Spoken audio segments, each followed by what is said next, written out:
make amends with the demons you've been through. And I can't regret leaving you alone until you find your way back home.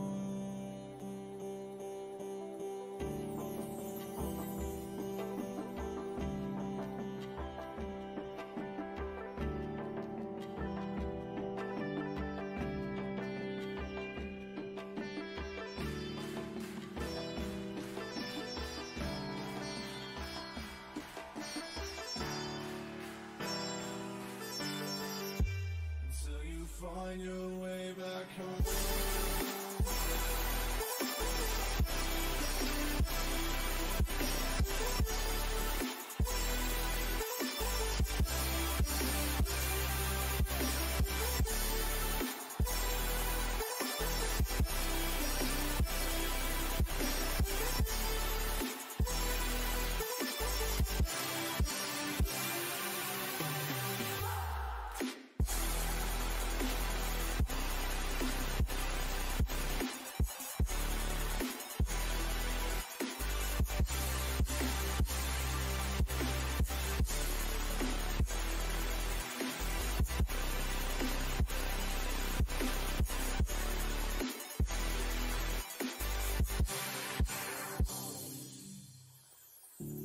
Don't let me drown.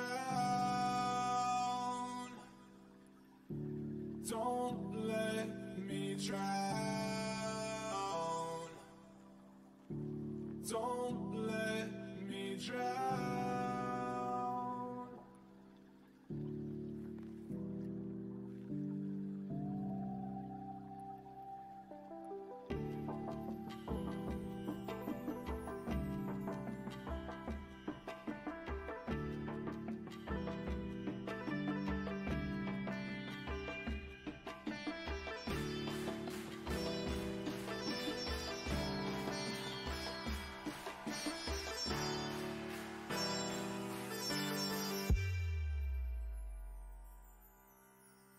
Until you find your way back home.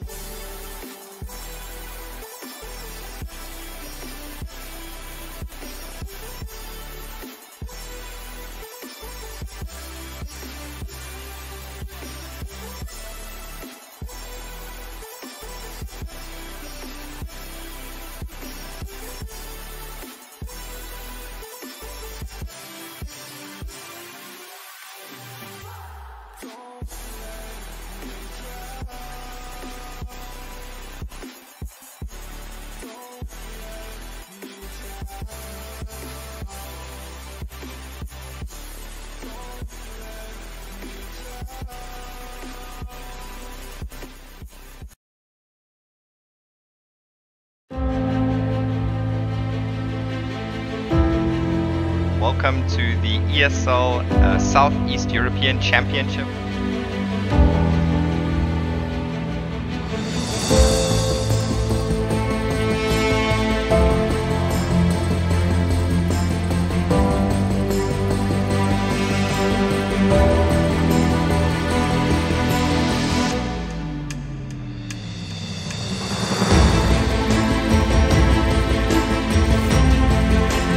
Gotta be honest though, I mean at this point it is a chance for Sinners to get... How has he been able to just shift through like that? He's not getting back. He will, maybe another ace on the man. 4 kills, 1 player left, and then he the ace.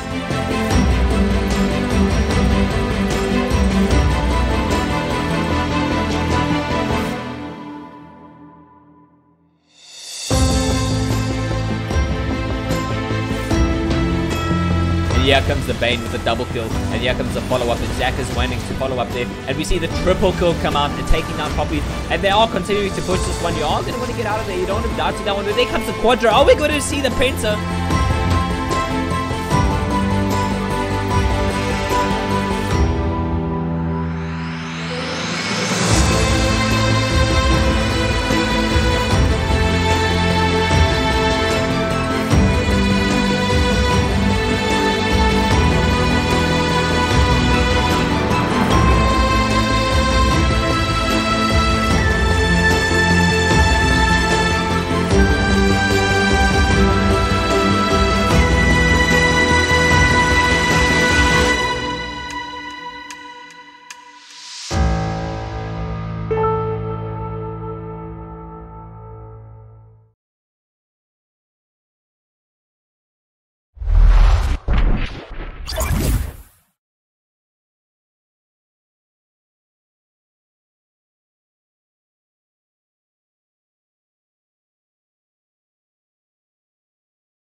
Hello everyone, welcome once again at the ESL Southeast Europe Championship Season 7.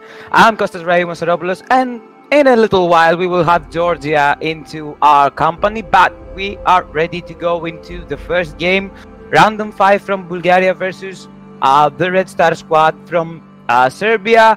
The Red Star squad, because they were a little bit late, they will lose a ban into the pick and ban phase. We have yet so far Karma, we have Irelia and Gangplank for the side of Random 5, and for the Red Star squad we have Zoe, and we are trying to figure out what's the last ban is. Random 5 pick Graves, and that's a really interesting choice for the side of Random 5, because there are a lot of picks open, such as Kaisa. As we were talking yesterday, we have said that a lot of things are really strong right now into the meta because of the Swifts and a lot of new things, but Graves is steady into the jungle with the changes and the new items.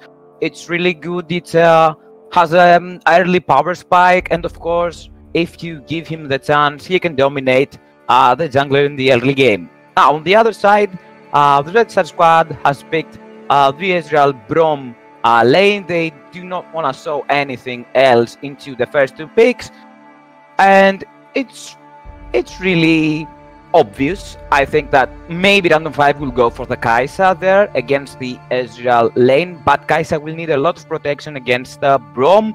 Here comes the Morgana. That's a good protective tool, as we used to say. The third ban is Camille for the Red Star squad, and I'm pretty interesting to see what these two teams have to offer into this best of 3, because both of these teams need the 3 points in order to stay alive, chasing the first 2 seats, the first 2 places that can lead you into the semi-finals of this Season 7 totally online, season for the ESL Southeast Europe Championship. Now we have the Morgana and the Kaisa bot lane, followed by Graves. Obviously, Random 5 will need a lot of picks to protect their carries, and they will need especially a heavy carry into the mid lane, and that's the ban.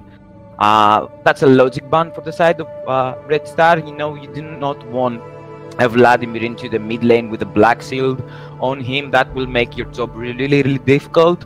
And of course, against the Graves and a potential tank for the side of Random 5, Trundle is a useful tool with the Subjugate, can create space for you into team fights.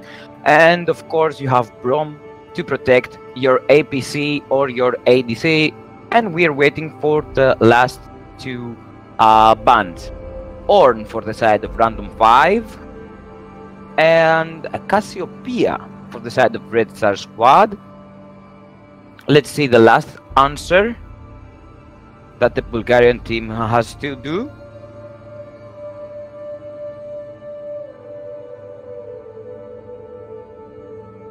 It's a Sion ban, an interesting one.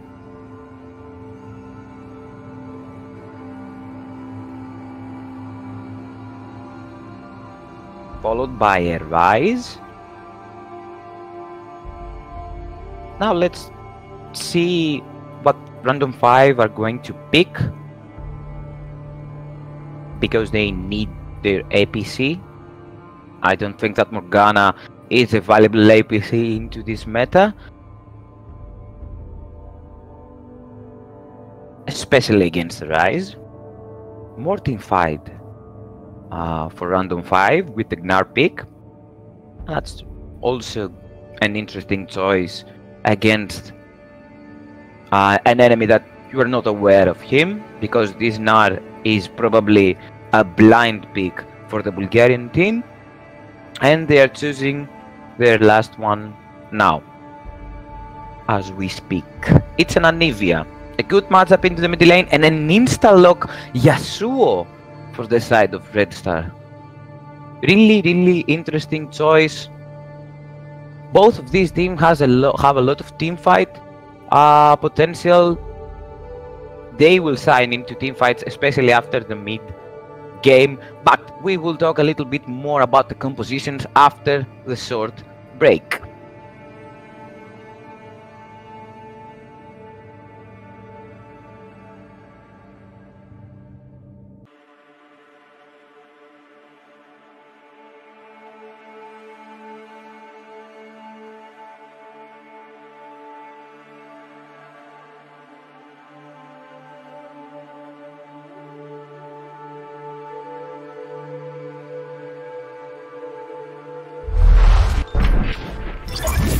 You ready? Huh? Hey, easy boy, huh? You ready? Huh?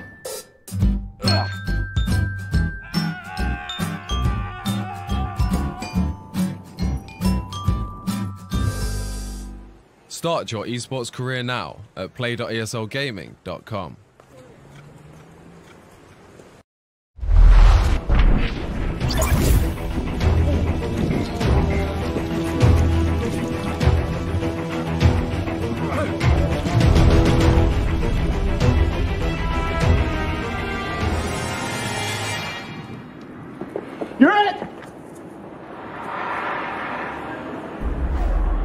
Start your esports career now at play.eslgaming.com.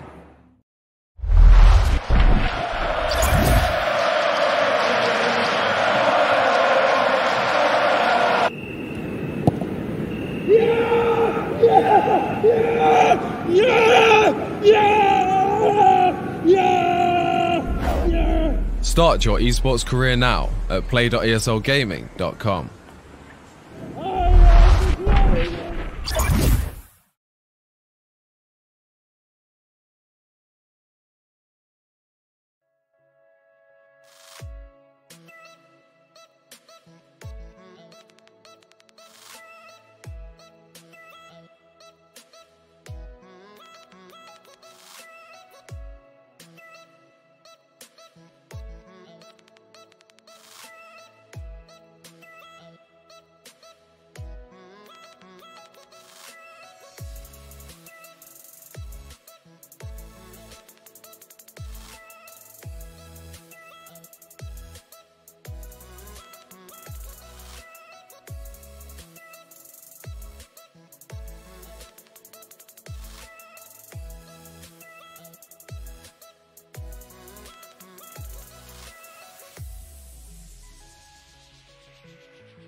Welcome to Summoner's Rift.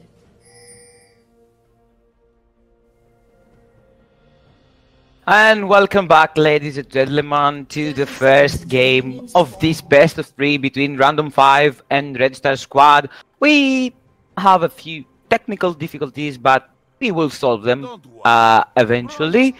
Let's talk a little bit about the compositions. I think that you and I have a lot in our minds about these matchups, especially into the top lane, the Yasuo versus Gnar. Gnar has the range advantage, but Yasuo is really strong into this meta. We had to adjust at the micro patch, but now things are pretty much the same for this champion. Is maybe a competitive pick and also a pick that can offer you a little bit more confidence into the lane. Starting from the bot side of the map, the Ezreal versus the Kai'Sa matchup is the scaling matchup. Both of them have teleports, so that means that both of them need to be really careful, especially the Ezreal Braum, because Braum has selected the Cleanse as a summoner spell because of the Bind of the Morgana, so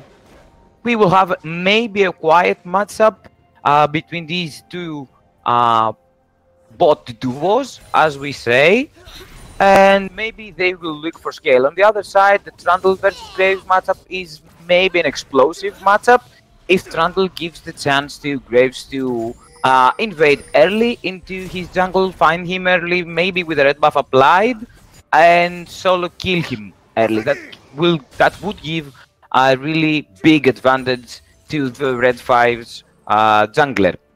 A lot of farming so far in all the lanes, no ballsy moves for them, just a little bit trades. Both teams look safe for now. But I think that the meta is somehow, like we said yesterday, is a little bit more of a team fighting meta, not that much of a scaling meta. Also, teams are experimenting with picks, compositions, etc.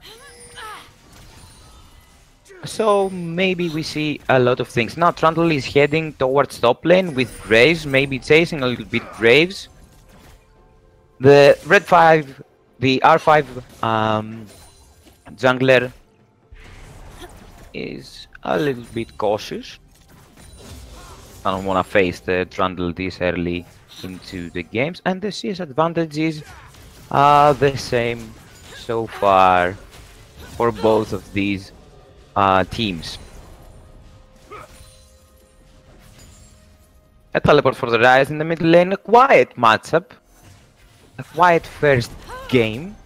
We witnessed explosive team fights and explosive level 1s yesterday into the last best of 3, but things seems a little bit more quiet into this one.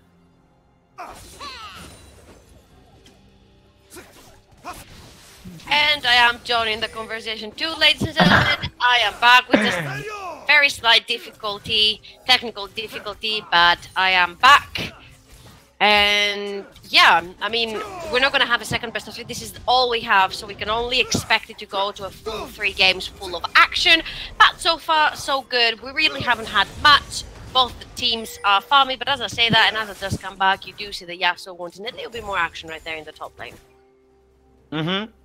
I think I filled a little bit at your spot, the play-by-play spot, but I had no play-by-play to cast on. So, okay, big shoes for me so far.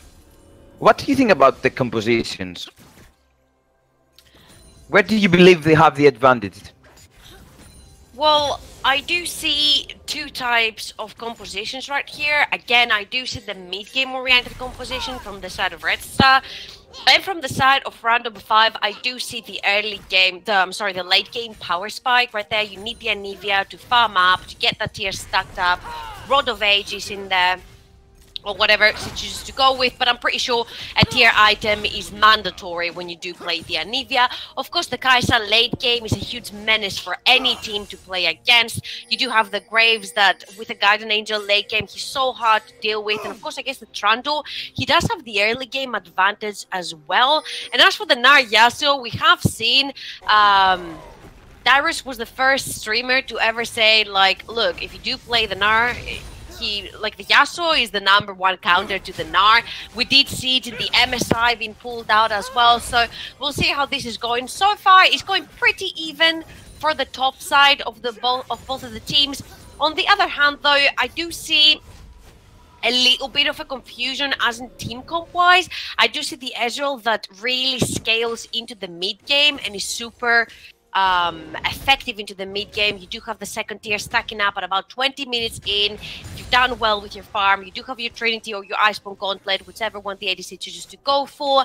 And then you have the Rise, which late game he is very strong. Now again, the Yasuo is not the strongest late game. He can get peeled with the Gnar, with the Morgana in there, can get ulted, and of course busted down super fast. So we'll see how the early game goes for both of these teams, because I think it's very crucial. And talking about the early game, look at the Morgana sneaking in behind the Rise, and the Grave started to do the same, but the Trundle was already in that spot of the jungle.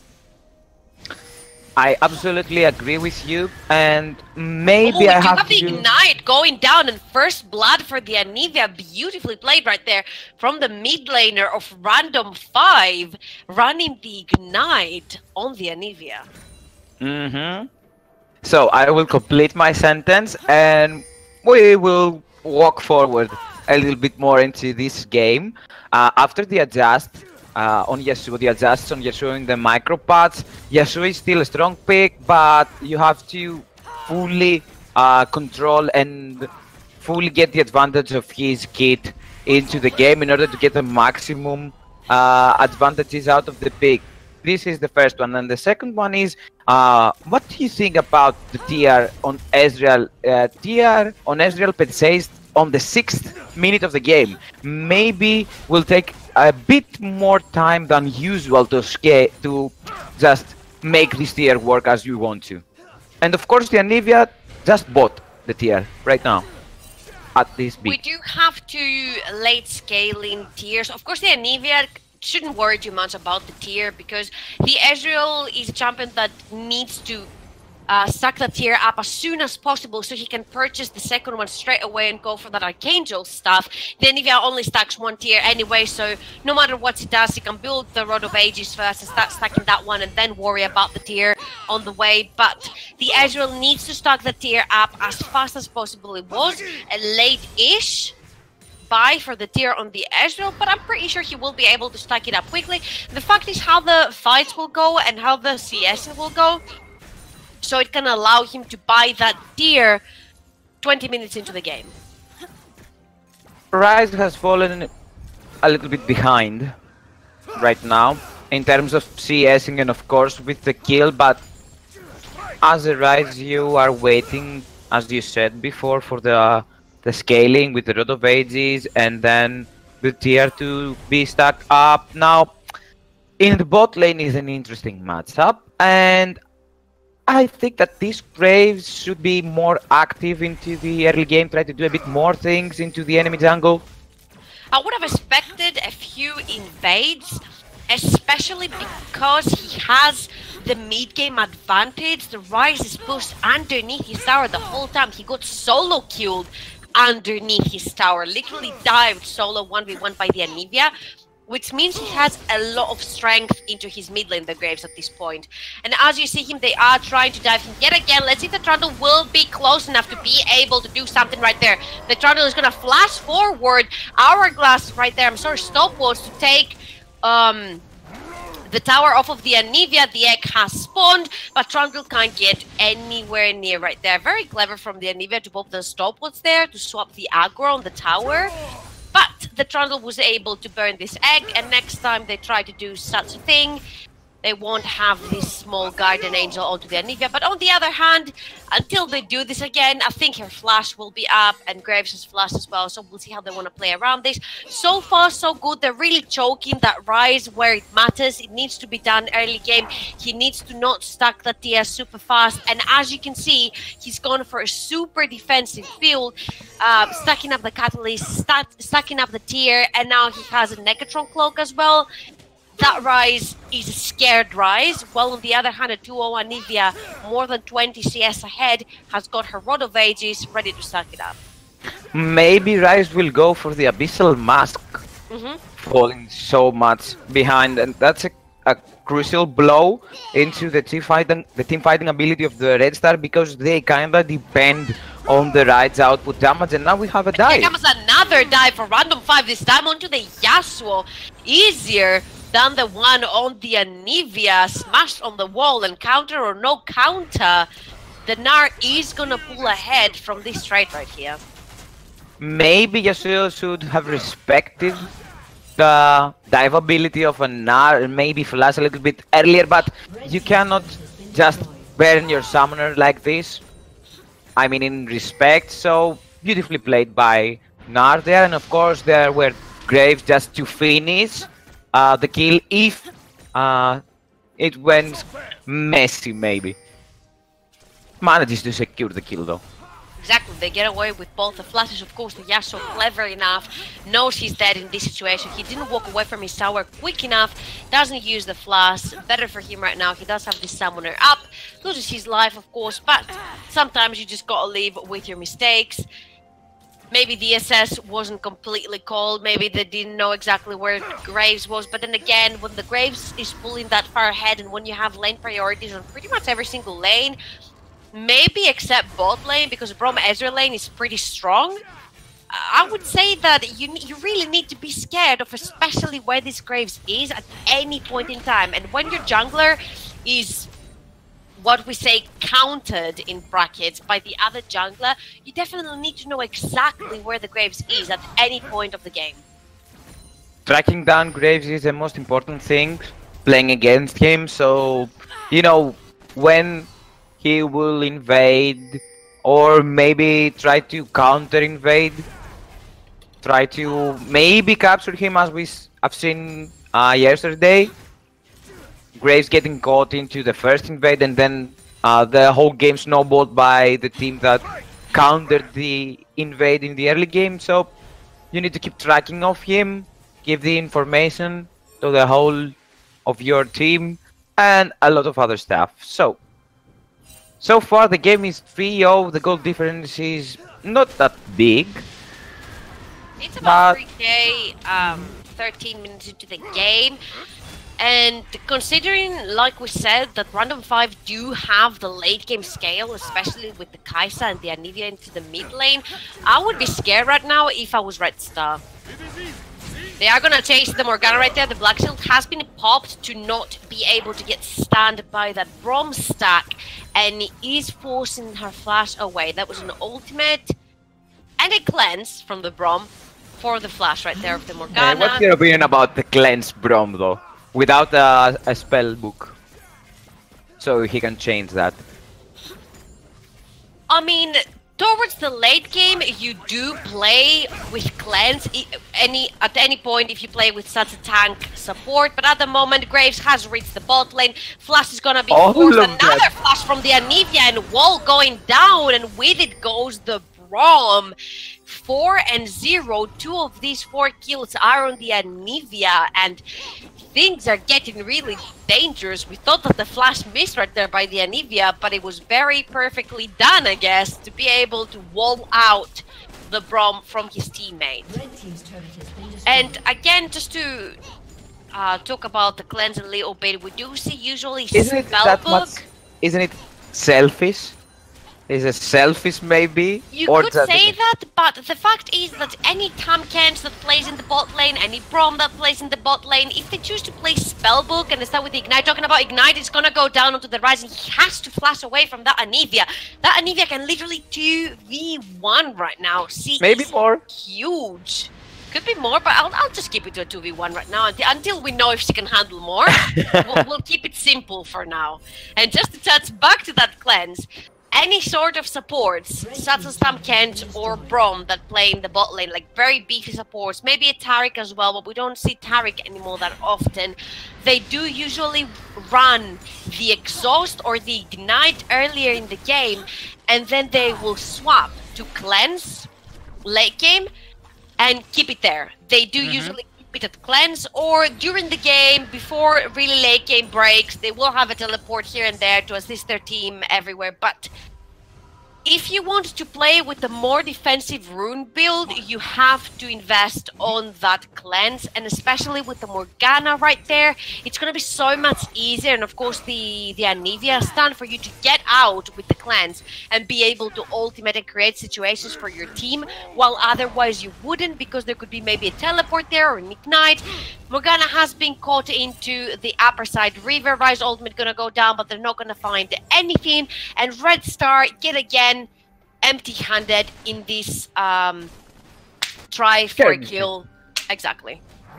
The most important thing is that Random 5 right now are in complete control of the game.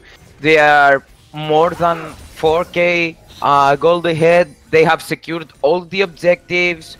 3 outer turrets, the Rift Herald, the Dragon, so they are kind of total controlling the game right now, but they need to be respectful to the enemies, because if they step up. And here comes the stepping up that we talked about, and Red Star is looking for yet another fight, but the Kai'Sa is huge, killing the Ezreal in the back line, and look at that Graves ultimate trying to assist his Kai'Sa, but he's going to be going down to the Trundle, and this time the Morgana has been caught in between a rock and a hard place, and the Yasuo will be claiming that kill. 2 kills for Red Star right there, for the trade of 1 on their own Ezreal, and this is what we wanted to see from Red Star. We wanted to see them actually being more active than proactive, but saying that, you see Random 5 taking mid lane and bot lane tower to half health. So it was a 2-for-1 trade, and at the same time, the mid laner and the top laner of Random 5 has put too much damage to these turrets in the bot lane and in the mid lane. So 2-for-1 trade and a lot of damage into the turrets. Maybe I will go with the Random 5 winning this trade. If you think about the fact that Graves has in his pocket the Rift Herald right now, half a damage on a tower means 100% tower kill if you spawn the Rift Herald there. So if the Graves chooses to go mid lane or bot lane, that is a guaranteed tower for random 5 at this point. And of course, Nar will have a teleport advantage against the Yasuo. Anivia has got the Rise, or has the Rise got the Anivia right there, but in the top lane, I'm sorry, we do have a fight. The spell shield will be popped with the Brom stun, and beautifully placed right there by the Morgana. The guys will be able to get away without using any summoners, but on the other hand, the Ezreal can't say the same because he doesn't have any summoners, and he's gonna go down solo to that Graves, and keep your eyes peeled to that Rift Herald. We said that the bot lane tower is very low, and their Gnar wants some more kills for his team. They are chasing the Yasuo. The Q from the Brom is going to miss onto the Gnar, and they are chasing the Yasuo away. The Rift Herald has been popped into the bot lane, and the Yasuo is trying mindlessly to get something back for his team, and no, it's going to be the kill and the tower for random 5. And they need to look keep at chasing the Graves. Look at the Graves. He Yes. They need to keep chasing them. With this, Rift Herald can take an inhibitor turret if random 5 stops Red Star from backing up, trying to defend. The Ezreal has just spawned. The Graves has to be careful right there because the Trundle is moving towards him. There is a subjugate on the Trundle, has been popped right now. Flash away, cleverly done from the Graves to be able to get away from any possible damage towards him. Stand down onto the Rise by the Anivia, and let's see who's gonna get victorious out of this one. And remember, there's a Leo Guardian Angel onto the Anivia still. Archangel stuff is going to be popped, and the shield is gonna save the Anivia, but it's not gonna save the Rise because he still doesn't have Archangel stuff, and he's gonna go down to that Graves. 3-0 and 2 for the jungler of random 5, doing an amazing job so far this game. Rise has a lot of time, a lot of hard time into this matchup in the mid lane because the Anivia had the advantage from the first kill, and now Rise is way behind. You see the Abyssal Mask trying for the Archangel stuff, not a stacked tier versus a stacked tier, and the Rotovate is still stacking. So Anivia is way ahead, and if we change into gold graph, maybe a little bit later into the game, we will see the true difference between these two into the mid lane matchup. That is very true. So let's see right now where these teams are going to choose to go for, because times seem a little grim in this game for Red Star. And like we said before, if you want to come back usually into a game, you need to see which bag you've got most of your beans in, as we say in Greece. So I don't think an interesting place. Yeah, I don't think anyone in Red Star has the capability of what we call carrying right now. The Ezreal just completed the Trinity Force, and you see that Graves is fearless, walking up forward into 2 people because he knows that the Anivia is at his back, doing a lot of damage and protecting him. And they totally control the game. Now maybe overstepping, but the Shurelias is a clever choice for Morgana. There you go. You see how the Anivia puts the wall down, and instantly if Red Star wants to pick up a fight... This is cancelled by the side of the random 5. Wow. The Kai'Sa just instantly deletes the Ezreal right there and killing spree. Lucky Graves though. Yeah, as well. And look at the difference, the gold difference, as we said. More than that's 4K. 12,000. Yes, that's 12K gold difference. Here is the Yasuo caught yet again. Kai'Sa's gonna jump straight on him, and he's gonna get deleted from the face of the earth. And this is very grim news for the Red Star squad. Random 5 doing a fantastic job so far, taking the first inhibitor tower of the game, and inhibitor 22 minutes. And it's an effect. Forfeit. It is going to be the forfeit on the first game, and Random 5 are going to claim their first win in that very explosively early game, best of 3.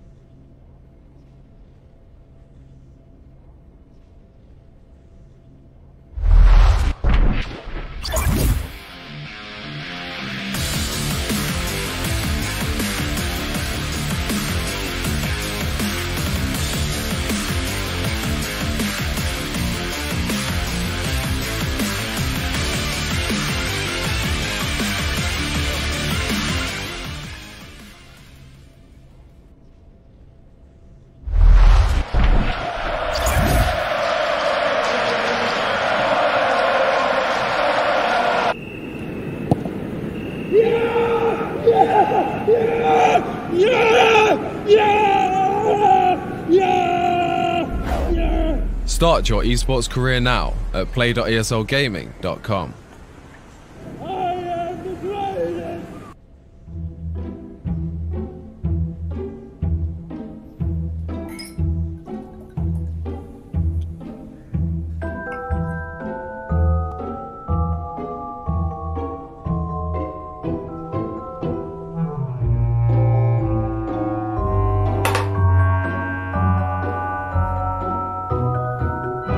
Start your esports career now at play.eslgaming.com.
Some days you feel like a rock star, and some days you feel like a disco queen.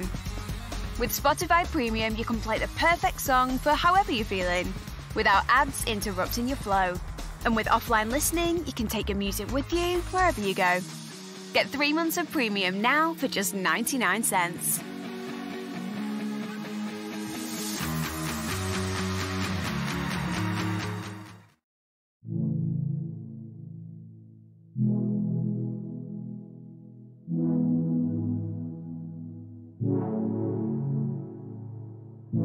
I got trapped in your eyes the moment you looked at me. From across the room, those eyes kept following me. Something popped in my brain. Oh, baby, only you I see. Feels like I'm going insane, and only you can save me. Feels like I'm drowning in ocean's blue.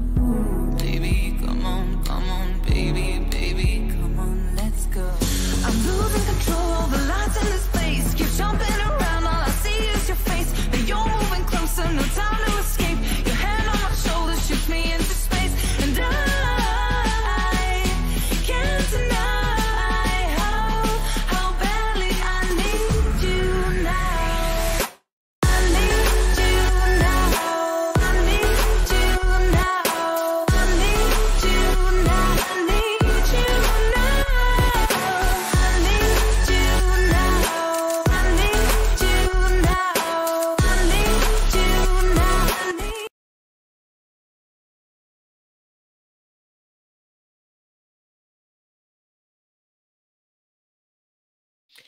So welcome back, ladies and gentlemen, to ESL Southeast Europe Championship Season 6. My name is Tablik Peras, and I'm here with Costa Rica to bring you our second game of our only best of 3 again of the day. So, since I had my technical difficulties, I will let you say first, what do you think went wrong for the Red Star squad? And of course, what the Random 5 squad did correctly to pretty much take this game so quickly? It was a mid lane matchup. Anivia was really strong, solo killing the enemy laner into the turret, taking an advantage into CS and items early in the game. Then Graves and also Morgana, in many cases, capitalized into this advantage, trying to snowball this Anivia lane into the mid lane. Red Star trying to maybe come back with the skirmishes, especially in the top lane, but the Random 5 showed that they control the macro when they're heading gold, answering all those Red Star moves. And as we said in casting the game, the 2-1 trade with 2 turrets almost dead in the mid lane and in the bot lane, it's not a winnable trade for your team. So Random 5 practically did better into the early game. Graves took no risks, met with Trundle 2 times and then backed off, trying, I need nothing to do, I don't need anything about this troll in the jungle. I'll play safe, I'll play around my lanes, and we will try to snowball, and that's what happened. Random 5 control completely the game and just snowball it till Red Star squad fast finish. Here you can see the roster of Random 5 as well on your screens. And what I really wanted to point out is the fact that you said Graves didn't really need to do anything. It was kind of like, my lanes won for me, so I don't really need to do anything specific. All I need to do is pretty much just go around the map and make sure nobody gets ganked, make sure I can counter gank where it matters. And for the most of the part, I'm just going to sit here, I'm going to farm my jungle, I'm going to make sure I know where Trundle is. All my lanes are winning, so I don't really need to do anything. It's kind of like the game was going on by itself, right? It's kind of like the star game of every jungler. Like, every jungler wants to have this game where they don't need to do anything. All of his lanes are winning and they're just good to go. And here we have our peaks and bans phase. We do see that Red Star chose to ban away the Zoe, the Camille, and the Morgana this time. And from Random 5, we do have the Karma, the Aurelia, and the Graves bans. And insta-lock first peak, Red Star are going to lock in the Rakan.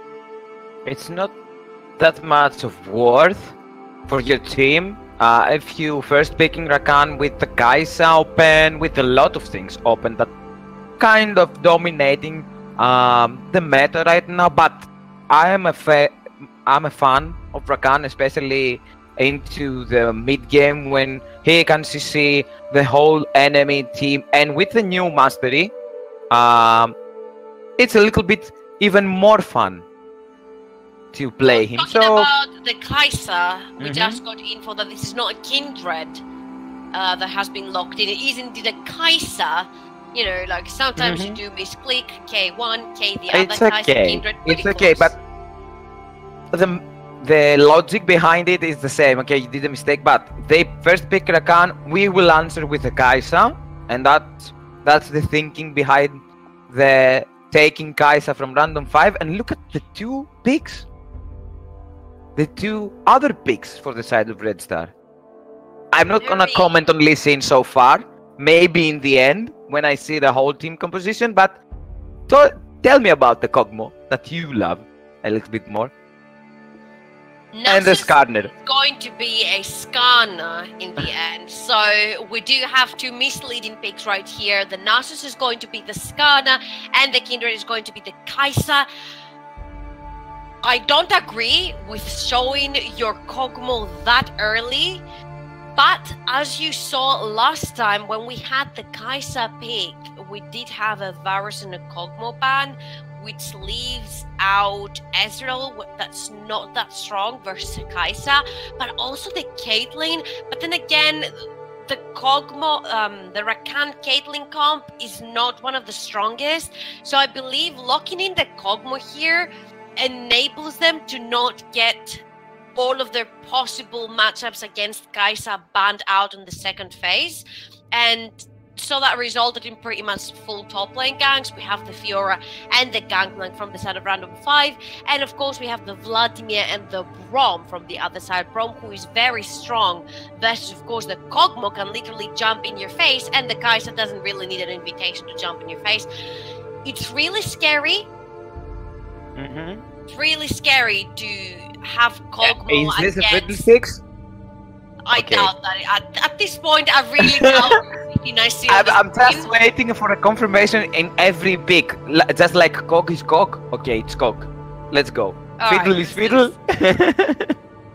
Okay, you were saying that... I just interrupted you. You were saying about the... I was just saying that it's a clever pick. It's a clever ban to get the Kog'Maw. And Draven is Yasuo, okay? Totally ignoring what you see, we will tell you what you really see. We will open your eyes. It's not a Draven Kog'Maw composition. It's a Draven Yasuo composition. And it's a Kog'Maw Yasuo, composition. And maybe Fiddle is Fiddle. Alright, maybe the Fiddlesticks is indeed a Fiddlesticks right now, which would lead in a Kai'Sa Fiddlesticks bot lane at the moment. Tell me your thoughts about that. I have seen Wild Panda recently playing that. We both know the former support of Greek Regenesis, and now We Love Gaming. I have seen him playing the Fiddlesticks a lot. So claiming at the same time that the Fiddlesticks is really strong into this meta and can do a lot of things, especially into the mid game. So I will stick with it for now, and I will wait to see what Fiddlesticks can offer in the bot lane. But we also have a last pick, Lulu, for the side of random 5. So is this a Lulu mid lane, a Fiddlesticks in the bot lane with the Kai'Sa, or an Lee Sin? The Fiddlesticks is going to be played, I'm sorry to interrupt you, in this game, and I'm so excited to see what it can bring.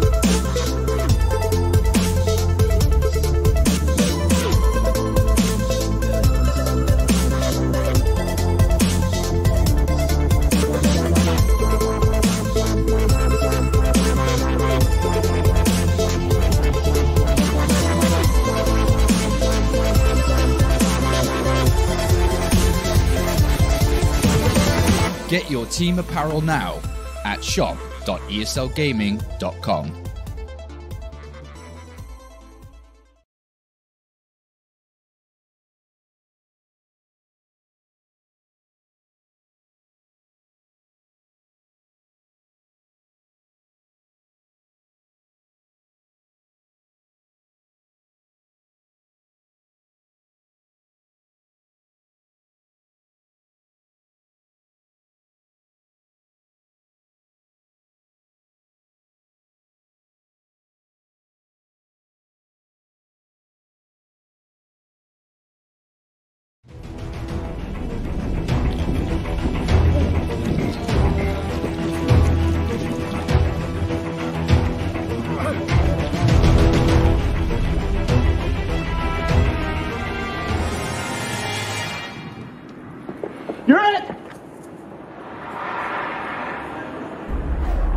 Start your esports career now at play.eslgaming.com.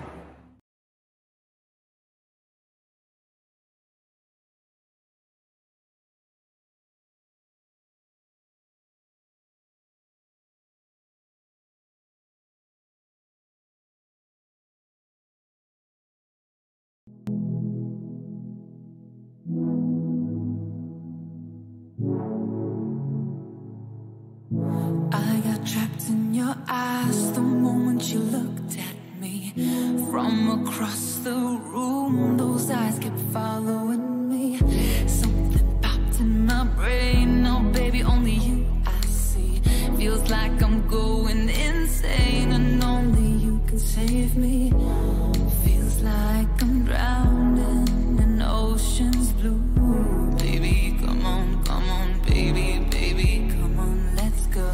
I'm losing control over lights in this space. Keep jumping around, all I see is your face. But you're moving closer, no time to escape. Your hand on my shoulder shoots me into space. And I can't deny how badly I need you now. I need you now. I need you now. I need you now. I need you now.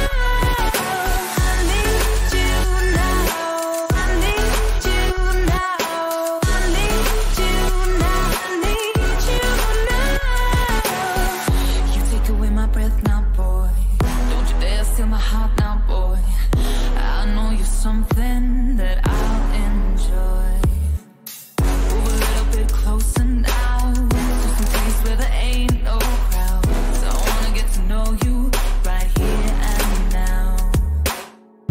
I got trapped in your touch the moment you took my hand. Led me all the way to the ocean sand. You told me don't worry as the moonlight glared. I pulled you in close, so whispered I'm not scared. I'm losing control, the lights in this space. Keep jumping around, all I see is your face. But you're moving closer, no time to escape. Your hand on my shoulder shoots me into space. And I can't deny how badly I need you now. I need you now. I need you now. I need you now. I need you now. I need you now. I need you now. I need you now. I need you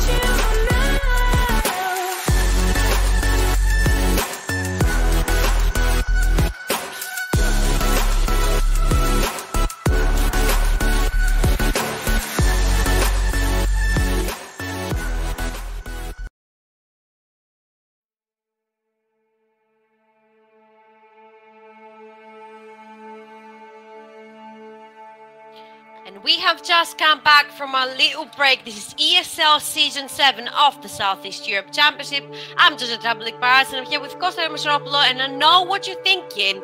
I know what you're thinking. That was not what we saw before in the draft. And this is the correct one. This is the correct one. It has been fixed. That's exactly what the two teams chose to play right there. So we do have from the side of Red Star a Singed in the top lane, Skarner in the jungle, Yasuo in the mid lane this time. We saw him in the top lane for them last game.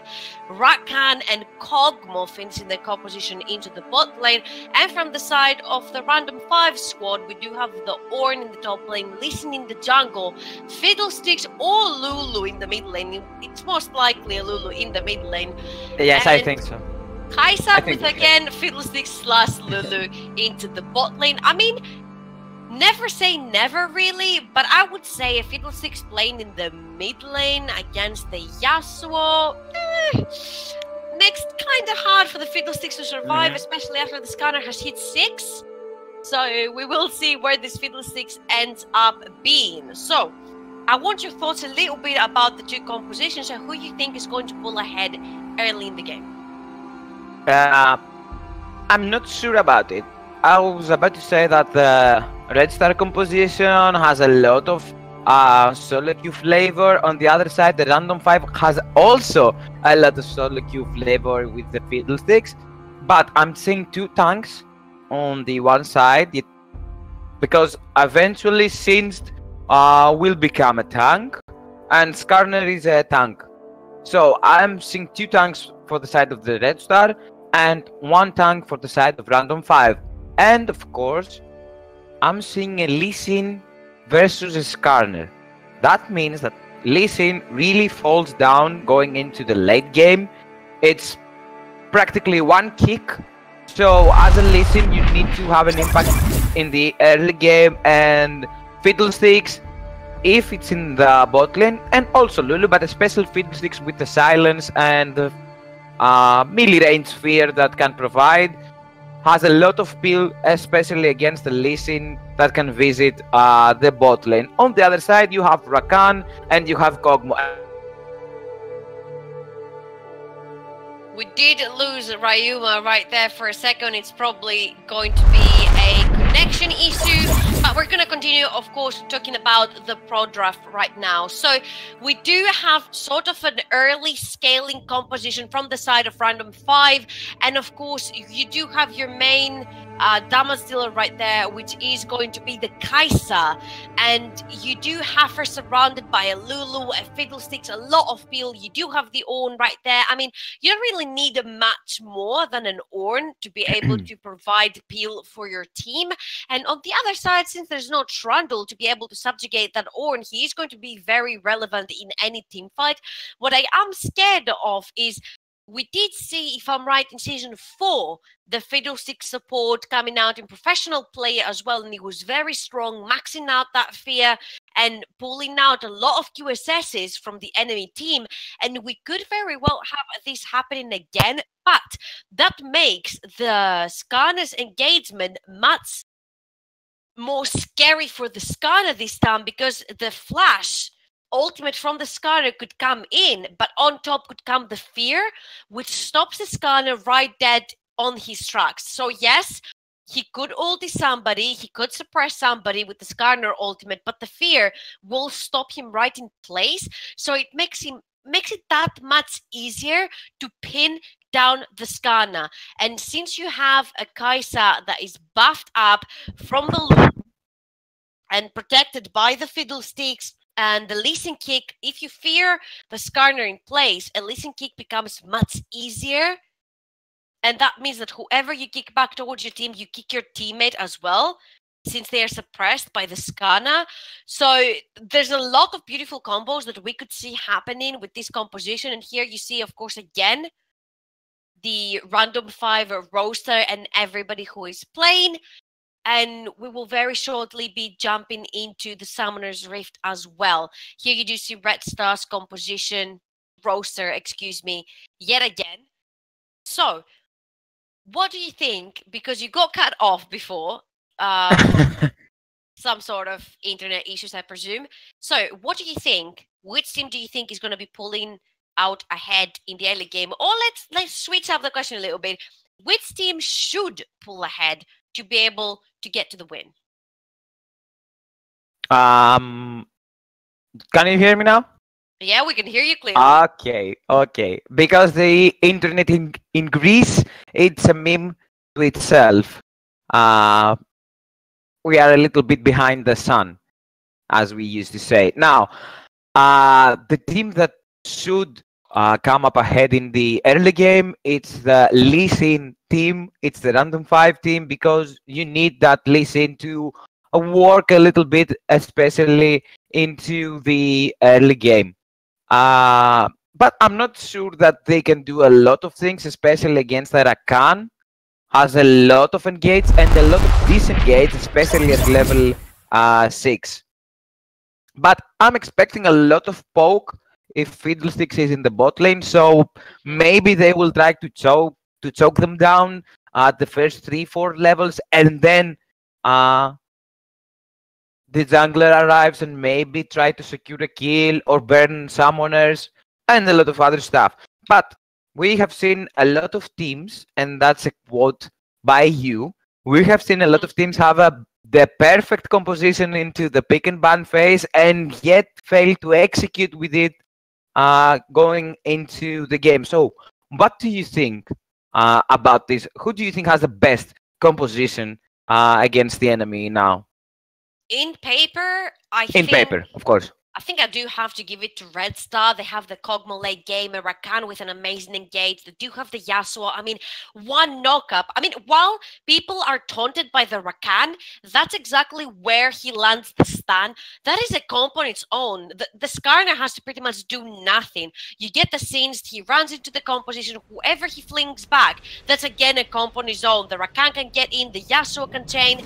It's pretty much a question to Red Star if they can chain properly to get the Yasuo going, because I think this is where they need to focus towards their mid game at this point.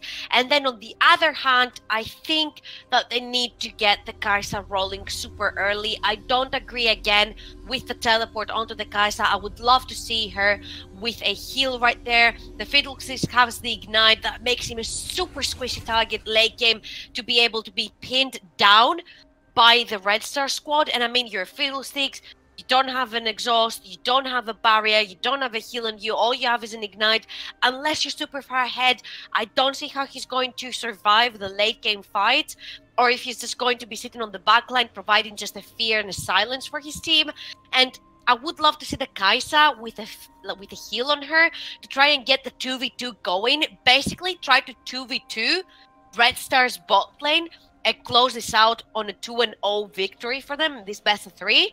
And then the Lulu is never going to get going against the Yasuo. Yes, he's a bully late game because he's ranged and she's AP and she can really bully the Yasuo outside of the lane. But at this point, you need to be scared of the Lee Sin as well. He's super strong early game, getting into the lane, kicking back. The Lulu has more than enough damage to finish the Yasuo. So I really don't know who to give it to. I would give the early game probably to Random 5. And I will give the late game to the Red Star squad. But then again, it is a question. If there is any.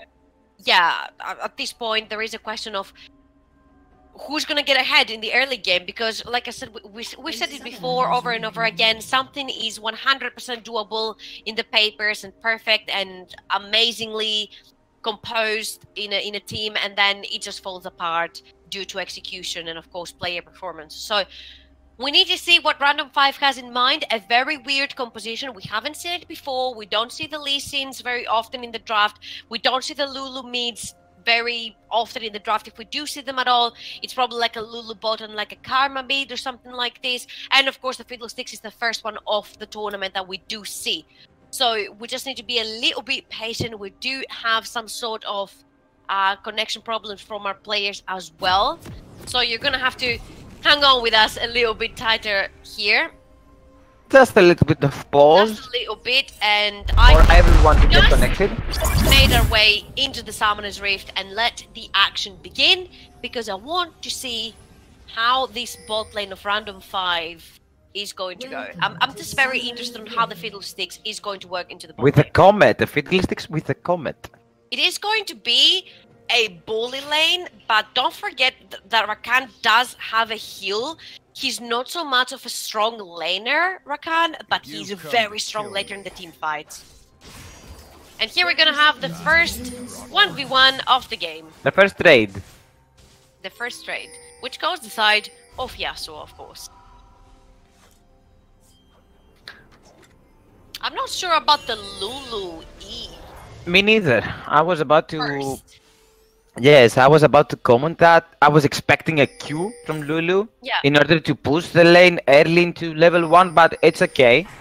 When you're threatened... just about to run into two members of the Red Star squad. Flash forward from the Skyrim to get the stun. It is going to be first blood for the top laner of Red Star, and this is exactly what they needed to come back in this best of 3. Get that singed ahead. I think the Owen is shitting himself right now. He's like, oh man, proxy singed and 1 kill before minute 1. That sucks. And stacks. Oh, and because stacks. if I'm not mistaken, past the ring, it's extra stacks.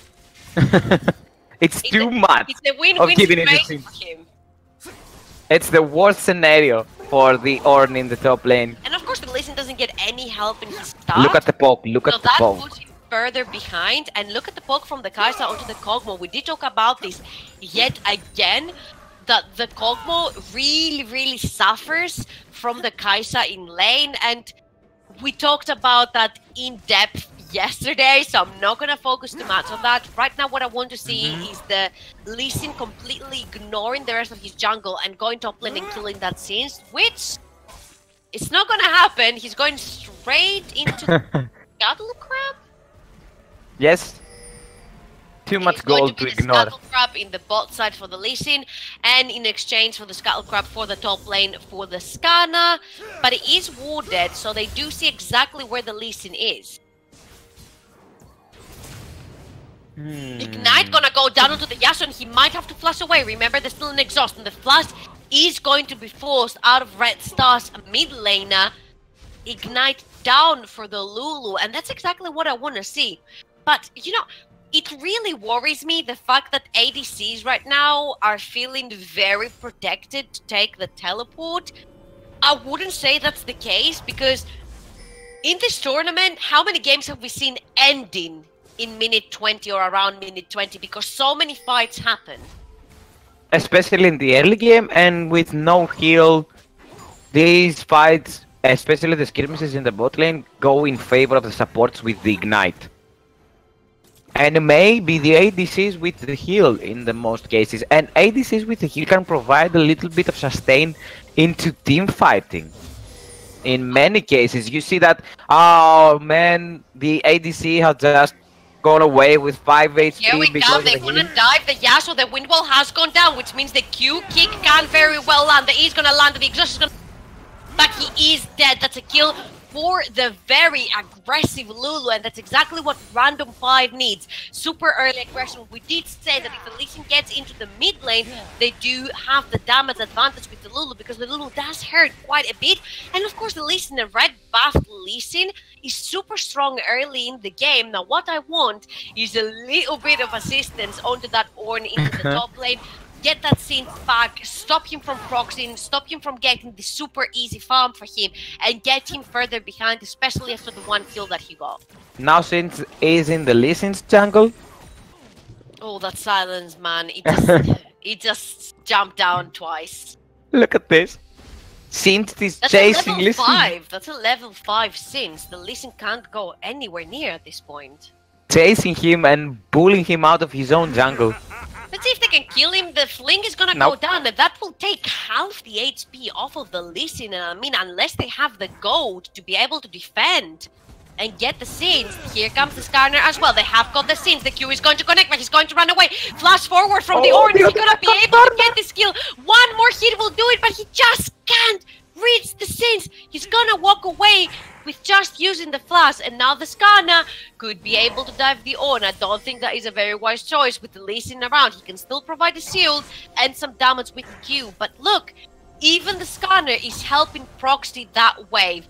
Skarner does not have his flash. The knockup is going to land. The Q is going to land from the Lee Sin, but he can't get too close because he might die to the Skarner. He is! It's a 1v1 trade on a 2v1 in favor of Random 5 that just went sour.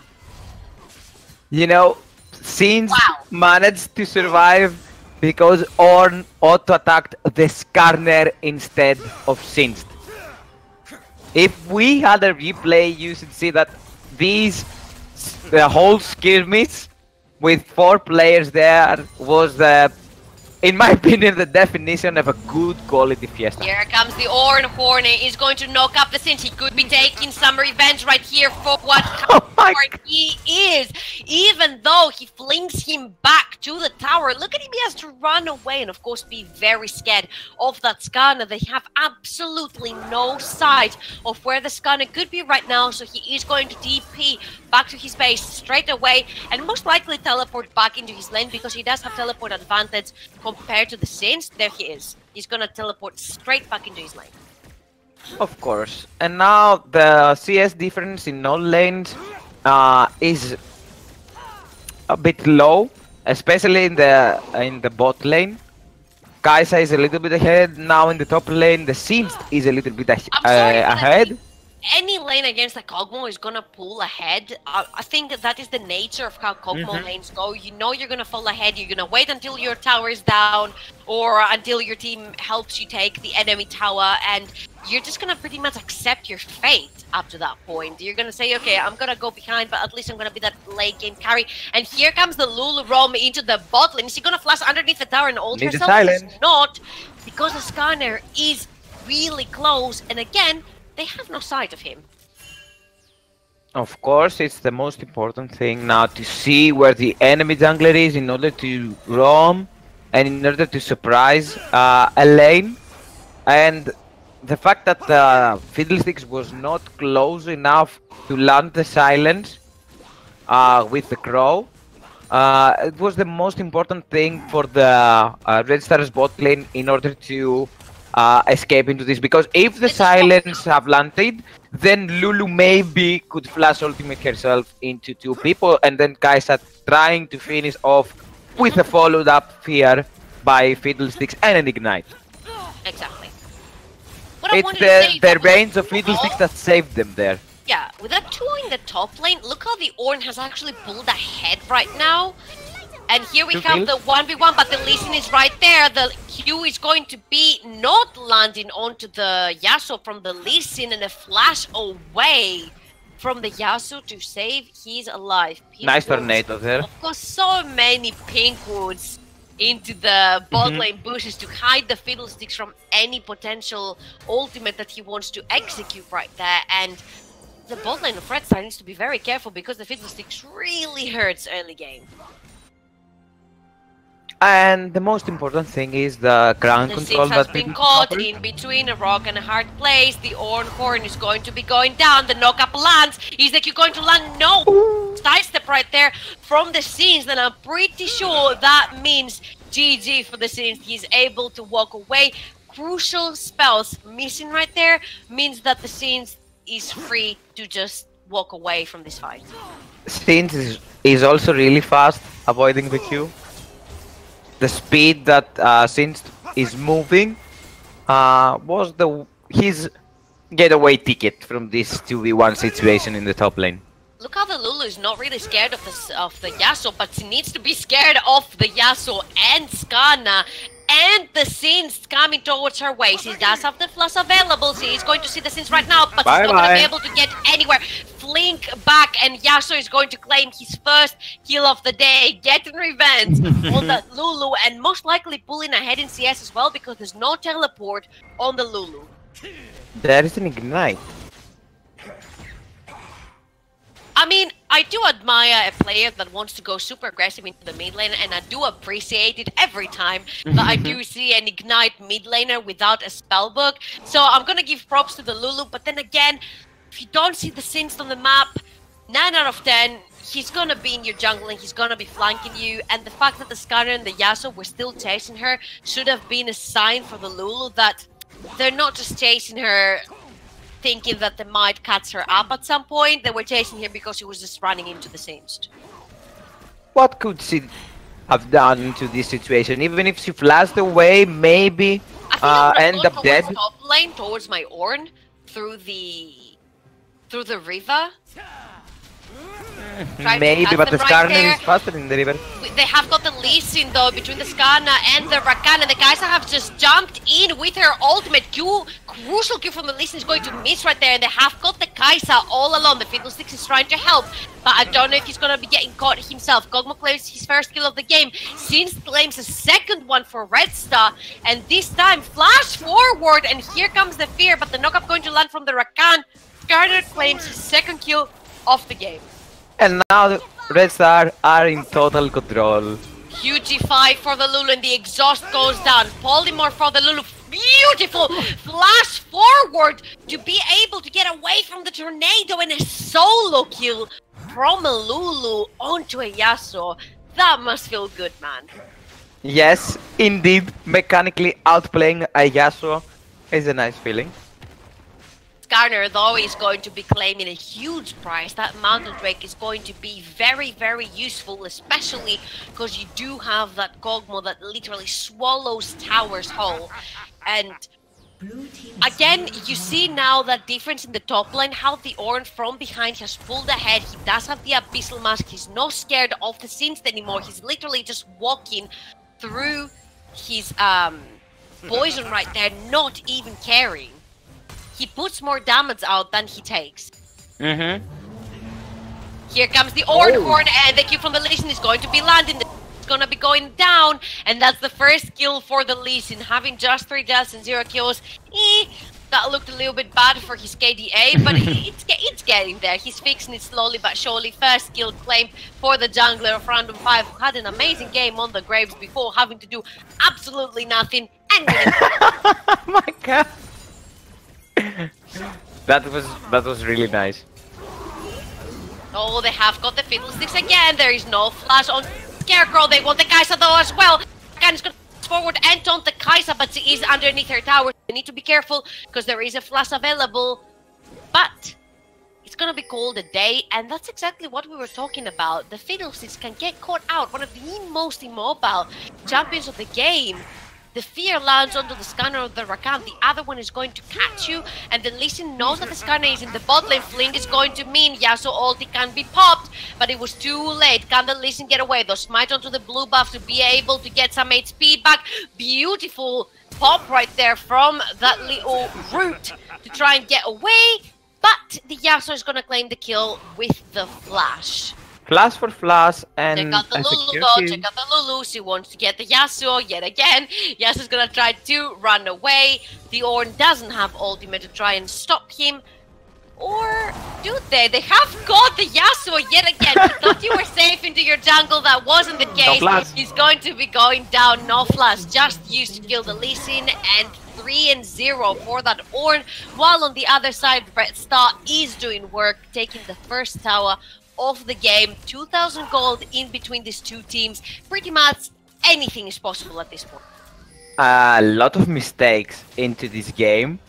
The first game was a little bit more... Both teams were more careful in the first game. Now they look a bit more relaxed, in my opinion. A lot of blood. They're out for blood, both of these. Yes, it's a more bloody game. Not that much of a macro for both of them, and now there's a slight difference between the two teams, with Red Star being ahead like 2k gold. Now Lulu overstepping. Does have an ultimate, but is she gonna be able to get it down?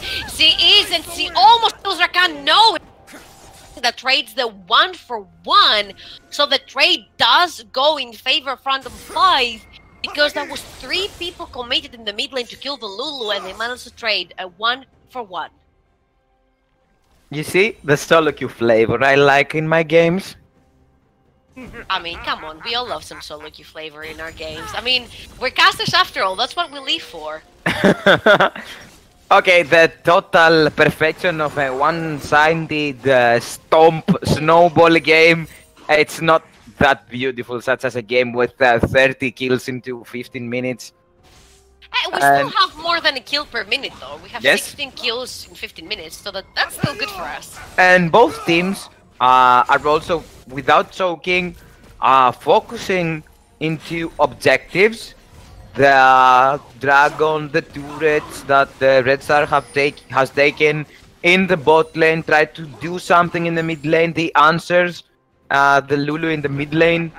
But I'm pretty interested to see who is going to claim the Rift Herald now, because it's a really, really useful tool, and maybe Red Star has to focus on securing it and then going into the top lane to secure the turret, and then in the mid lane maybe with the dragon up in about a minute and a half. I'm really interested to see where this Edge Shield is going to land. Is it going to be the Solari, which I really doubt, because the only AP damage that's coming out of Red Star's team is the Sis, but they have caught the Lee Sin. The Rakan might be paying for this, and he is gonna be going down to the Lee Sin. The Kog'Maw claims 1 kill, but look at the Kai'Sa in the backline destroying the Kog'Maw. Is still alive. It's gonna be dispatching of the Sins as well. Or is he not? Is he gonna give away the kill to the Ornn? No, she's not. She's gonna be claiming her 2nd kill of the game, and this is going to be a 3-for-2 trade in favor of Random 5 and the Rift Herald. But keep your eyes peeled onto the Skarner. He's still around.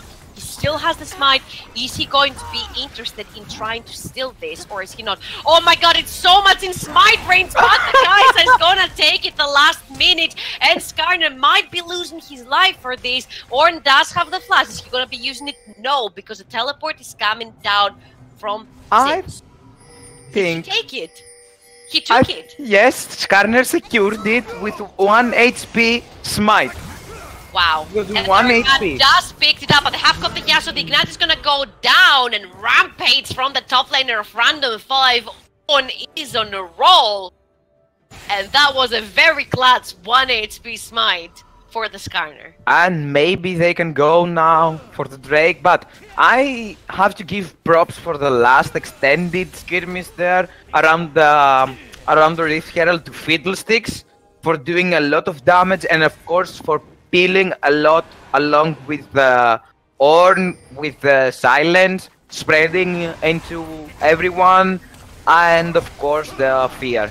A really, really useful tool, especially if you max it as Fiddlesticks. It's the most irritating thing to play against.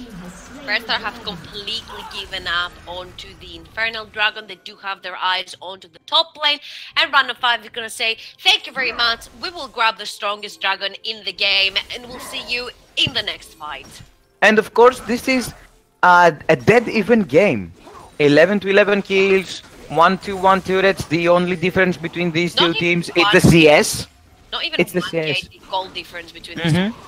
Nothing at this point. Now it's the second turret. It's gonna go to 1k with this tower going down, but then again, look at the Lulu continuously bullying that Yasuo in the middle. He literally has to leave his lane every single time. He has to wait basically for the wave to come to him, or he's going to get absolutely punished by the Lulu, and it is going to be in the end a banner of command onto the Lulu. She's most likely going to pop it onto the bot lane, where the Sins can dispatch of it less easy than a Yasuo, with the new changes especially. So, let's see. I think that the banner of command now there you go. is a waste of money. I see a larger dot on the map. I think this is a bannered up minion. Yes, it's a bannered up minion, but for me, after the last changes, it's maybe a total waste of money. There are a lot of other items that you can use, and items more useful to you as a fighter. Two people, beautiful! Chaining it up with the Yasuo ultimate and then grabbing the Lee Sin and dispatching of him. The Kai'Sa has been caught as well with the exhaust, but it's only a 2-for-0 so far in favor of Red Star, and Lulu has to run away, and that's exactly what we talked about. Once you chain the Rakan taunt, that translates straight into a knock-up, and you know who's coming in after the knock-up, and it is going to be the Yasuo, sitting on 3 kills right now, and 4 deaths. I mean... A typical MN Yasuo. Yeah, I'm gonna look past the 4 deaths, and I'm gonna sit on that, you know, beautiful comp right there by the Rakan and say, yeah, he's sitting on 3 kills, but he has 4 deaths. Still sitting on 3 kills though, you know? It's okay, it's okay. It's a typical EU and E Yasuo. And you see how hard right now it is for the Sins to get rid of that bannered out minion. It's still worth to build against some champions, and Sins is definitely one of them. One, because he doesn't have any sort of significant AP damage. He has a dot at over time damage on him, which is not very significant on anything pretty much. And of course he doesn't have any AD damage, so it's super worth it to build it against the Sins right now, because he's pretty much the only one that's gonna be split pushing for the side of Red Star. If the Yasuo split pushes, then instantly Random 5 will be engaging, because you don't have the fear of that combo we saw before that literally destroyed 2 members of Random 5. If they get caught, they will get punished.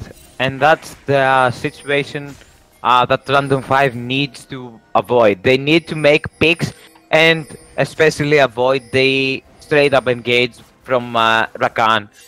But when Rakan has flash, you need to be really back in order to be safe, maybe, from not being engaged on. And if they stack up like this, they will get punished even more.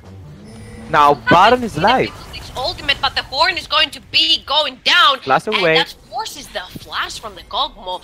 But look at the Scania. He pops the Righteous Glory, grabs the Kai'Sa. Nobody around to save the Kai'Sa, and he is going to be going down to that Yasuo, who evens out his KDA. 4-4 right now. But they have got the Scar. Is he going to be getting kicked back into his team? No, he's not. Remember, his ultimate is going to be down for a while now since he used it onto the Kai'Sa. So it's not that dangerous to get him back onto your team. But look at that. Look at that Lulu damage. It really does hurt. And the Ornn has no fear for anything right there. Does he? It's dangerous though, because he is being caught in between 4 members of Red Star squad. Lulu is nowhere near to try and save him. Make that 5 as the Kog'Maw gets there in time to grab his own assist. And being fearless is one thing, but overdoing it is another, and Ornn paid for being overconfident at this point. They had to use everything on him though. The ultimate from Rakan. Giving out a shutdown though, if that easy. I mean, they weren't contesting anything. There wasn't anything up to contest. Baron was nowhere near to be contested because it was nowhere near started. And just being in between 3 members of Red Star without seeing the other 2, it kind of asks for it. Like, you asked to be ganked by the other 2, and then the Kai'Sa was dead, so you knew there wasn't gonna be any backup. The Lulu was in the mid lane cleaning out the wave. I really don't know what the Ornn was doing, so extended away from his team right now. Maybe trying to create some space, force the Red Star squad commit on him and not at the objective, and that's what Random 5 trying to do. Now maybe make a pick and then capitalize on that and try to force the objective, or at least do not let the Red Star squad force the objective. That's the Baron. Now it's the main objective, and now the Dragon is up, and that's why Ornn is in the bot lane. The banner though, answered by a banner. No, it's going to be an Infernal Dragon right there, going this time in the hands of the Red Star, but they have got the Fiddlesticks yet again. It's going to keep him alive for a tiny bit, but killing spree for the Yasuo, and they get 2 members of Random 5. And so they gonna go for the Baron. That's exactly what I was mentioning. Like, if it goes mid to late game, if Random 5 have not pulled ahead, I don't really see them coming out alive. This composition that they have, this combo with the Rakan right there, with the knock-up that can get the Yasuo in at any point, same with the Saints, is just way too powerful. And every time Fiddlesticks is going to be... What Lee Sin can do though. They're trying to get Ornn, but the Lee Sin is sitting around. Wait for it, because this kind doesn't have ultimate, but they have chased the Lee Sin super far away from the Baron. Is he gonna be able to steal? He's in the pit all alone! Yes! Random 5 are surviving a little bit more. Beautiful stuff right there by the Lee Sin to be able to get the Baron. That was never his to take. And with that, the Kai'Sa dispatches off the tier 2 bot lane tower. Wonderful stuff by the jungler of Random 5. The first highlight for the group stage so far, one of my favorite ones, because Lee Sin practically used everything to get on the pit, and Skarner had nothing to do with it because they had nothing couldn't get in. Couldn't get in. Rakan had used his ultimate, he had used his knock-up to do the combo before when they killed 2 members of Random 5 in the bot side Riva. They didn't have the Skarner ultimate, they had nothing to stop him getting into the pit, and yet instead of getting the Skarner back into the pit, I mean, the Skarner had nothing to stop the Lee Sin with, so instead of having your Skarner into the pit and say, okay, let's at least have a 50-50, that was a 100% smite for the Lee Sin. There was no flash for the Skarner. Try and get back into the pit, try and contest, and the Lee Sin was pretty much safe to get that smite. And look how the tables have turned. It's Random 5 now, for 3.5 thousand gold behind only, hammering down the tier 2 top lane tower that's with a banner minion that is not going to be hit by the turret into the range. Might be coming down. The Lulu will get the Yasuo super fast, which that the Rakan knock-up is not gonna matter. Amber Reds are already dead, and Kog'Maw is only gonna hit back with 1 kill. That's a 3-for-1 in favor of Red Star, and 1 Baron has turned the whole game around. This is going to be the first inhibitor tower for the side of Random 5, and what have Red Star done, or shall I say, what has the Lee Sin done to get his team? Could they finish this? There's still 10 seconds on 3 members of Red Star, and I think this is exactly where Random 5 should call it a game and get out of that base alive while they still can, because the Kog'Maw could join very well whenever he wants. He does have the teleport. Let's see if he's going to use it. He's up now, and he starts teleporting into this fight. Yasuo and Rakan are on their way, and Lee Sin is nowhere near close enough. They might have to sacrifice the fiddlesticks right there. It's going to be the... Oh no!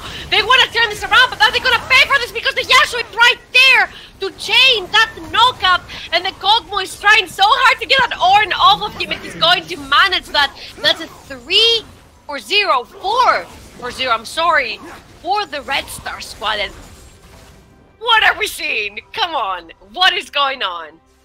We have seen a classic overextending, trying to finish the game and get chased and massacred by the enemy team. Because Lee Sin was on base, no kick there to disengage, and then Kai'Sa thought that, okay, I can fight this. Also, Ornn thought about it. It was impossible to win this team fight. They thought that the minions had enough damage to finish the enemy team, maybe, or protect them, but they lost the Baron. It's as simple as this. They had so much gold into their pockets, getting the Baron, getting the tier 2 tower, getting the inhibitor tower, getting the inhibitor, getting the Nexus tower, and now the guys that wants to... Yeah, so 3-4 members of his team are right there, and they're going to dispatch of her insolence right there from the Kai'Sa is going to be... She's going to be paying with her own life for being so confident. Again, Random 5 with the overconfident moves. The Predator is going to be popped from the Skarner. It's going to be the Fiddlesticks that's going to be suiciding this time for the sake of his team. And the game has turned around 180 degrees yet again. And now they have their bannered minion knocking on the door of the Random 5. And if they do not do a huge mistake here, they can secure at least this inhibitor. I think maybe they can do the same mistake like Random 5 did, because the Kai'Sa is coming up. She still has the teleport. Fiddlesticks is coming up. The timers are still so low. We're only 30 minutes into the game, and it feels like we've been playing this game for 50 minutes. With all this back and forth that is going on. 20 seconds for the Dragon, 16 right now. And let's see what the next Dragon is going to be, because this could be very crucial for both of the teams. Mountain and Infernal has been killed from the side of Red Star, and Random 5 has secured 1 Infernal for themselves. Let's see what this Dragon is going to be. It's going to be another Infernal, the 3rd of the game, and definitely teams want to be securing that for themselves. I don't know what to say. There we go. Basically. It is going to be secured for the side of Random 5. They really do need the Infernal Dragons on their side because they're not the late game team fighting team. They're more of the peak composition with a lot of damage in their pocket, so that Infernal Dragon is really going to help them. Oh man, I really want to see the next team fight. Yes, I think it's going to be the game-winning explosive, right there. maybe. Kog'Maw trying to make his way onto the lane, slowly but surely. He's getting there. Red team's turret has been destroyed. Late scene is away. Down. You see, the next team fight have gone down for the side of Red Star, and only one outer tower remaining for them in the mid lane as well. And if you see at the top lane, you see that the waves is stacking now for the side of Random 5, and someone from the Red Star need to go answer this and try to push it a little bit, because it are both super minions for both sides. So maybe they wanna push it a little bit. But the next team fight will be explosive and 30 seconds. Right field for the Rakan, because he has his flash available. That makes him 350% more dangerous than he is without his flash, especially if you add Yasuo in that package in there. It's really difficult in this situation. Just to disengage from a Rakan with a flash. Live. I think there's going to be a fight for this Baron, and whichever team wins this fight, I think this is going to be 100% game. 32 minutes into the game, Who's gonna secure the... have taken a bit of vision around the Baron, which is going to get diffused right now by the side of Red Star because they have more members there. The Kai'Sa is clearing the bottom, and the Baron has been started. The Kai'Sa has to TP into this fight. Let's see how this is going to go. Here comes the TP from the Kai'Sa, and now they're going to choose fight. This is all up to Red Star and Random 5. They have got the Lulu, the one member they needed to catch, and then the Kai'Sa as well. This is done for Random 5. Both of the carries are down. Fiddlestick's ultimate in 4 members of Red Star. What are you doing, Fiddlesticks? He's gonna be going down as well, and I think another thing that's gonna be going down is the base of Random 5. The Rakan is gonna knock up the Listen, dominating 11 and 6 in the end. And we might have been laughing about his KDA earlier into the game, and I think he heard us and he was like, I was just kidding all this time. I was making this game interesting. First Nexus Tower gonna go down. Second Nexus Tower is going down. But for first, let's get the complete ace for the squad of Red Star. Good game, well played, taking this series to a 1-for-1 on that best of 3. And ladies and gentlemen, we are going to game number 3.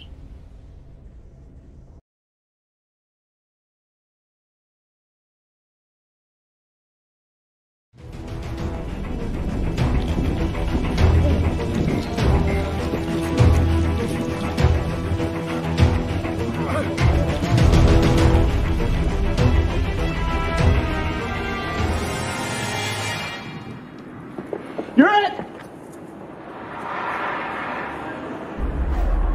Start your esports career now at play.eslgaming.com.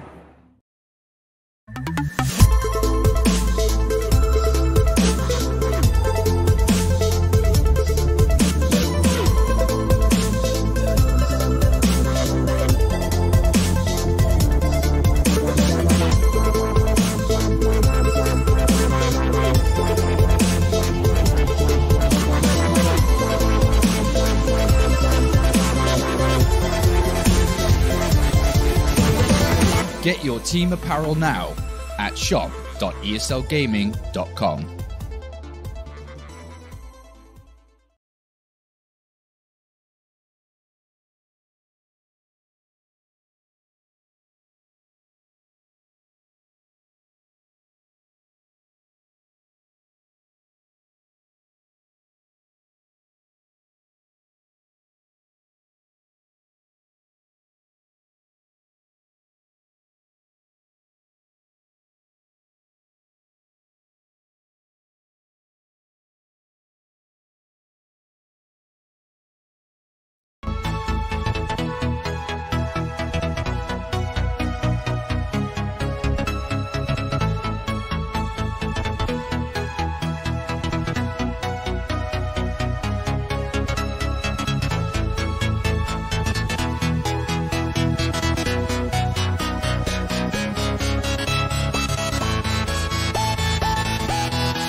back, ladies and gentlemen, to ESL Season 7 of the Southeast Europe Championship. I'm Dr. Tablik Paras, and I'm here with the...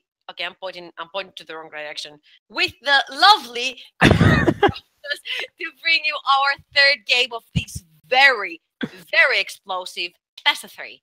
So, let's start analyzing a little bit what we saw in this game, because it was turned on its head from the first game. Of course, Red Star manages to take it on a 1-1 tie, and we're going to have in a little bit our third game to decide which one of these teams takes the 3 points. Back to you.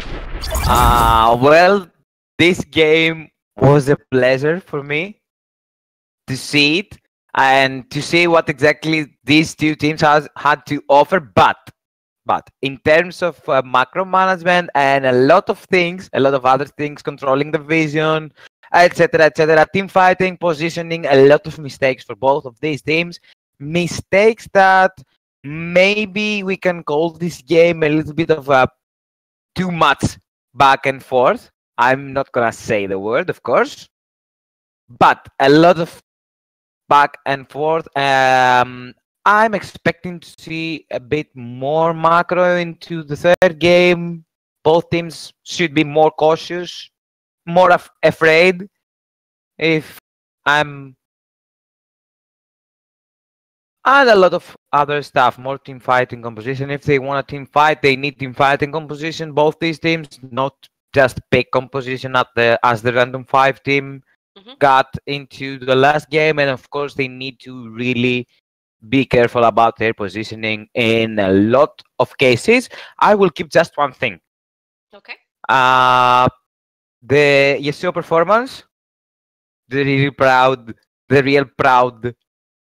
made really proud our server, of course. It was a textbook 1-4-2-15 and 4 Yasuo performance textbook. It was the classic Yasuo. Yes. I will go 0-4 in my and lane. Then I will take 15 kills and smash the enemy team.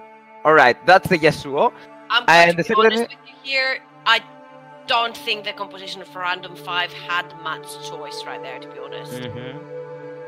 They need to answer the objective. They got punished in the last fight, and they really need to be careful of their positioning and controlling the side waves in the map. And I want to see Rakan banned or first pick for the side of Random 5, because we are into the pick and ban phase. I see the first bans. I don't see Rakan. I see that Random 5 securing Trundle right now and ignoring the Rakan that cost them a lot into the last game. Maybe cost them the game with these beautiful engages.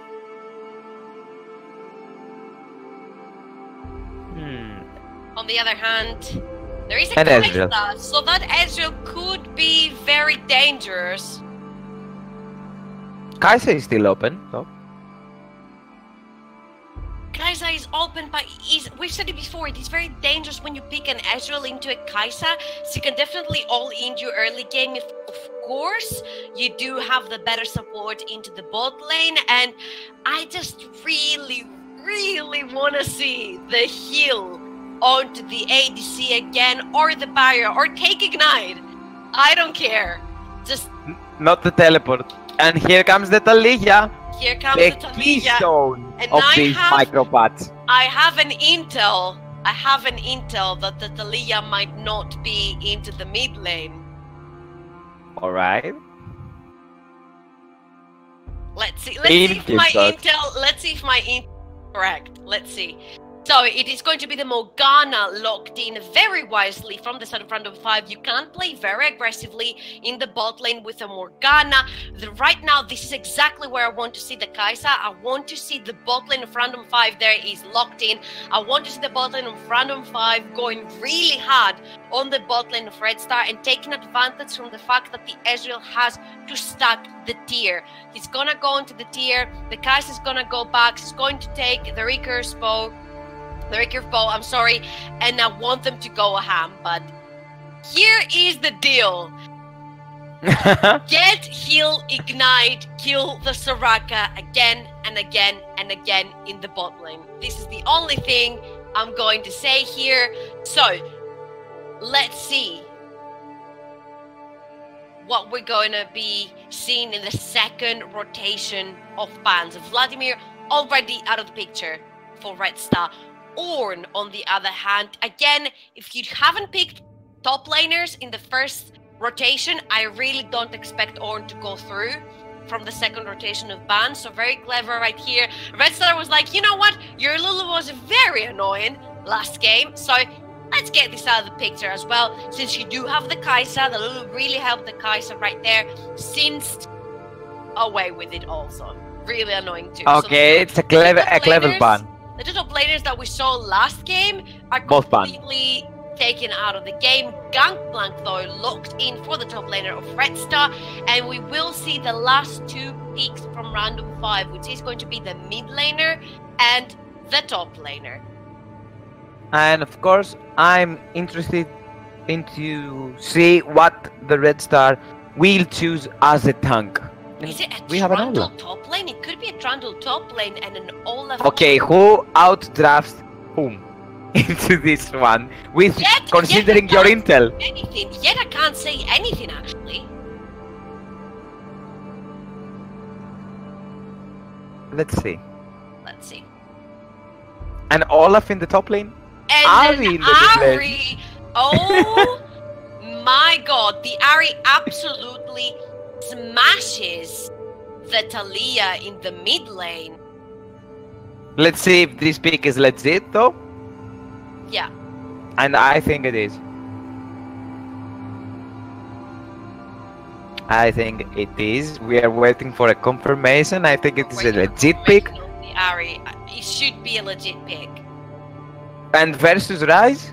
In the mid lane, look at this. Talia, And Rise. Intel was correct, ladies and gentlemen. We are going to see the Talia in the jungle. So I caught you by surprise as well, didn't I? So we do have from the side of Random 5, Trundle in the top lane, Olaf in the jungle, and I'm gonna give it into quick break, and I'm gonna finish the compositions right after, and we'll talk about them more in depth.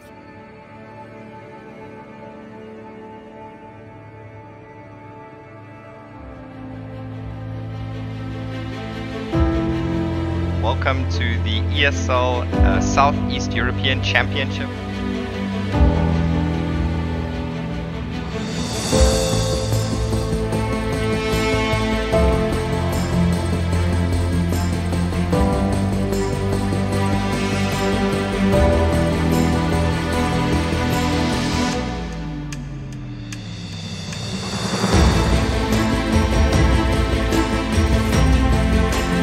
Gotta be honest though, I mean at this point it is a chance for Sinners to get... How has he been able to just shift through like that? He's not getting back. He will, maybe another ace on the... Oh man! 4 kills, 1 player left. Oh! The ace.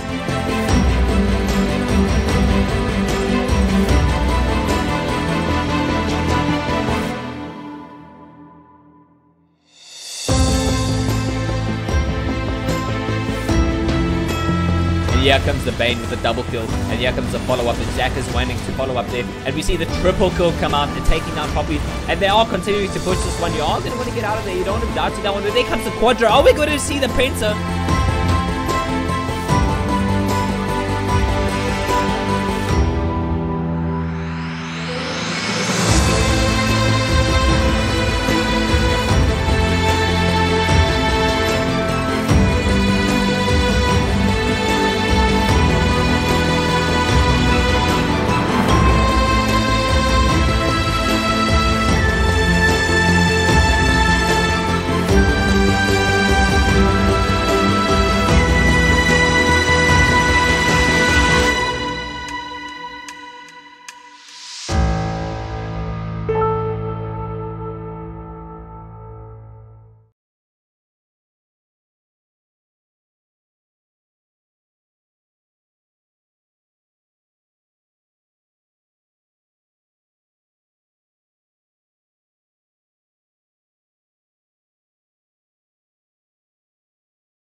And we have returned to ESL Season 7 of the Southeast Europe Championship from me, Trouble Inc. and Ryuma. We're back with you guys, and we're going to discuss a little bit more about the drafts just before we get into the Summoner's Rift. So, again, for Random 5, we do have Trundle in the top lane, Olaf in the jungle, Ari in the mid lane, Morgana and Kai'Sa completely in their bot lane. And for Red Star, we do have the Gangplank into the top lane, Talia in the jungle. Yes, Talia into the jungle. And a third time, Talia into the jungle, Ryze in the mid lane, and their bot lane completes the Ezreal Soraka, which used to be a very old good composition back when Soraka could give mana with her E to whoever she was laning with. I remember Giants back then launched the infamous Needly Soraka bot lane with the spears that were going around, no ADC, put the AD in the mid lane like a Zed or something, have the Needly in the bot lane with the spears, give her permanently mana with the Soraka, which cost 0 mana back then, and just get rolling into that bot lane. Of course, this time the E does not give mana. So let's break down a little bit both of the team comps. Let's start with you this time. Which one do you think has the power in the early, mid, or late game? Well, let's start from the fact that the Olaf is in the top lane and Trundle is in the jungle. All right, then. So be it. So we have the pretty interesting matchup, Trundle versus Talia in the jungle. Okay. I'm not going to give a comment on this matchup. I really need to see it into the game to see how Talia can produce things for her own team. Now, the bot lane matchup with the Soraka and the Ezreal versus the Kai'Sa Morgana is more like I land the bind, you die, for the side of Morgana Kai'Sa. Bot lane, on the other hand, the Ezreal Soraka is I'm sitting back, I'm healing you, I'm casting Q. And okay, after a year, maybe we can talk about poking each other into the lanes. So the most interesting thing of all is the mid lane matchup. How Ari with the Ignite can win versus the Ryze with the teleport. How can Ari scale a little bit more? Or maybe how can Ari after level 6 can be ganked by Talia? I think the ganking potential of Talia that troubles me a little bit. That troubles me as well because I just got the intel right now and I was like, you can't be serious. Like, you can't. Talia, what are you talking about? Yes, I saw the nerf, I saw the buff, then I saw the nerf, then I saw the buff. You know, it's been all over the place. And right now it's like, jungle Talia. I'm like, all right, like, give it to me. I want to see it.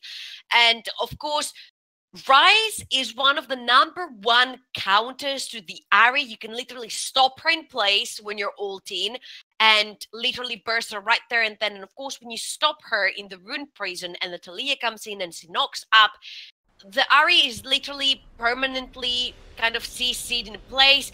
And of course, one of the strongest features of this team is the fact that the second the Rune Prison goes down, the silence from the Soraka follows. So whoever is sitting in that Rune Prison, especially the Ari coming in to get a kill because she is an assassin, she's an AP assassin, it's gonna be that much harder for her to produce a kill. I feel like the draft from Red Star is stronger. But of course, I want your intel on that a little bit as well. I'm pretty confused. I think the draft from the Red Star is stronger at this point of the game. But the Talia point, the Talia factor is kinda, how should I say it? It's a risk. It's a total risk for the side of the Red Star. And on the other hand, the Red 5 composition is a bit more logical. You have a tank, you have the tank disabler, the Trundle that also can be used against other tanks, other things not than tanks, if you want to burst them down. But I want to see how the early game will go for both of them, because if Random 5 got a member of the Red Star in the bot side, take a kill, then Kai'Sa jumps forward, and there is no reason for Trundle to be in the bot lane other than snowballing this particular lane. And at the top lane, Olaf maybe have some troubles, but after level 6, it would be easy for him to just escape if there is not enough damage to burn him down. So maybe the draft for the side of Random 5 is more logical, more textbook, and maybe a little bit of more team fight oriented with a good flank of Olaf. On the other side, the Red Star has a lot of global presence, a lot of roaming ability with the ultimate from Gangplank and the Weaver's Wall from Taliyah. Again, I don't see how this will work in the jungle, but I'm pretty interesting to witness it into the game. I just wanted to point out, we do have two completely different compositions. We have one composition from Random 5 that wants to engage, that wants these 5v5s, that wants to get the Trundle in, that wants to get the Subjugate down so they can literally melt one member of Red Star who are already very, very squishy. You have the Olaf that will literally run you down. You have a Soraka. At this point, you have no peel. You have the Ahri that's going to be running. You have the Morgana that's going to be flashing ulting in your team. And then you have the Kai'Sa that with the ultimates you can literally appear in your backline. And you have only one Soraka who can only heal one member at a time. Sure, every 1.5 seconds you do get a heal and you have your AoE heal as well, but you can only do it one at a time. You have zero peel other than what you said, a Weaver's Wall and maybe a Rune Prison from the Rise. And I think this is going to depend solely on how the Weaver's Wall is going to be played from the Taliyah into this game. Let's not forget, it's played in the jungle. It might not be as practiced as a mid laner would have practiced Taliyah, because Taliyah has been a huge staple for the mid laners, not for just this season, but for the season before. So every mid laner would have it in their kit to be able to pull out the Taliyah and play it at any point. And at this time, being played by a jungler, we need to see how practiced it has been to be pulled out in this match right here, right now. Now, on the other hand, Red Star right here are completely reactive. They need Random 5 to pull the trigger, cause a 5v5, cause a fight, and with the placement of Weaver's Wall, isolate a target or two from Random 5, silence them, Rune Prison, and completely destroy them. Because let's not forget, there might be no tanks, there might be no peel, but there is so much damage on the side of Red Star right now. They have two heavy ADs. Well, Ezreal is not the heaviest AD, but mid-game he does a ton of damage. And then they have the late-game Gangplank, the late-game Taliyah, and the late-game Rise, which is really big damage for their team, and the Soraka heals. On the other hand, I'm looking at the Random 5 squad and I'm like, alright, you have a Rune Prison and you have a Silence. Who are you going to use it on? The Morgana is going to be diving in, the Ahri is going to be diving in, the Trundle, the Olaf, literally all of them are going to be diving into the Red Star squad. And we are going to dive into the Summoner's Rift. Just to interrupt you a little bit. Yeah, who are you gonna Rune Prison? It's such a dangerous game that Red Star You need 5 Rune Prisons. And 5 silences. Yes, of course. Or a massive 5-man silence with 5 Rune Prisons. I don't see any other way for them to stopping the engage other than the Weaver's Wall or the ultimate from the Gangplank. Welcome to Summoner's Rift. It's gonna be really hard for the side of Red Star. That's not really heavy CC. The Weaver's Wall needs a while to appear. You need to be from the fog of war. You need to play it very clever. And then again, here comes the thought of it's been played by a jungler, not a mid laner. How practiced is that Taliyah at this point? So we will see everything being unfolded in just a little bit. We have just started. We have just got into the Summoner's Rift, not even a minute into the game, and we see the belt zoning from both teams covering every exit and every entry of the jungle. And May we have a teaser in the mid lane? To the mid lane. Again, who's gonna CC the Ahri? But then again, if you put some damage down, oh, and here the Gangplank has spotted the Olaf and the Trundle. The Olaf with the comet in the top lane. The comet Olaf. Very interesting. And the Gangplank, without the Klemtoban rune, but the sustain rune. I just really want to see the Trundle repeatedly ganking the bot lane. Not only they don't have one defensive summoner on the Ezreal, but they don't even have a defensive summoner on a super squishy immobile Soraka that needs the barrier to survive, that needs the heal to survive, and that Morgana is running Ignite, so the second that Binding hits, I really want the Trundle to be there. I want to see action.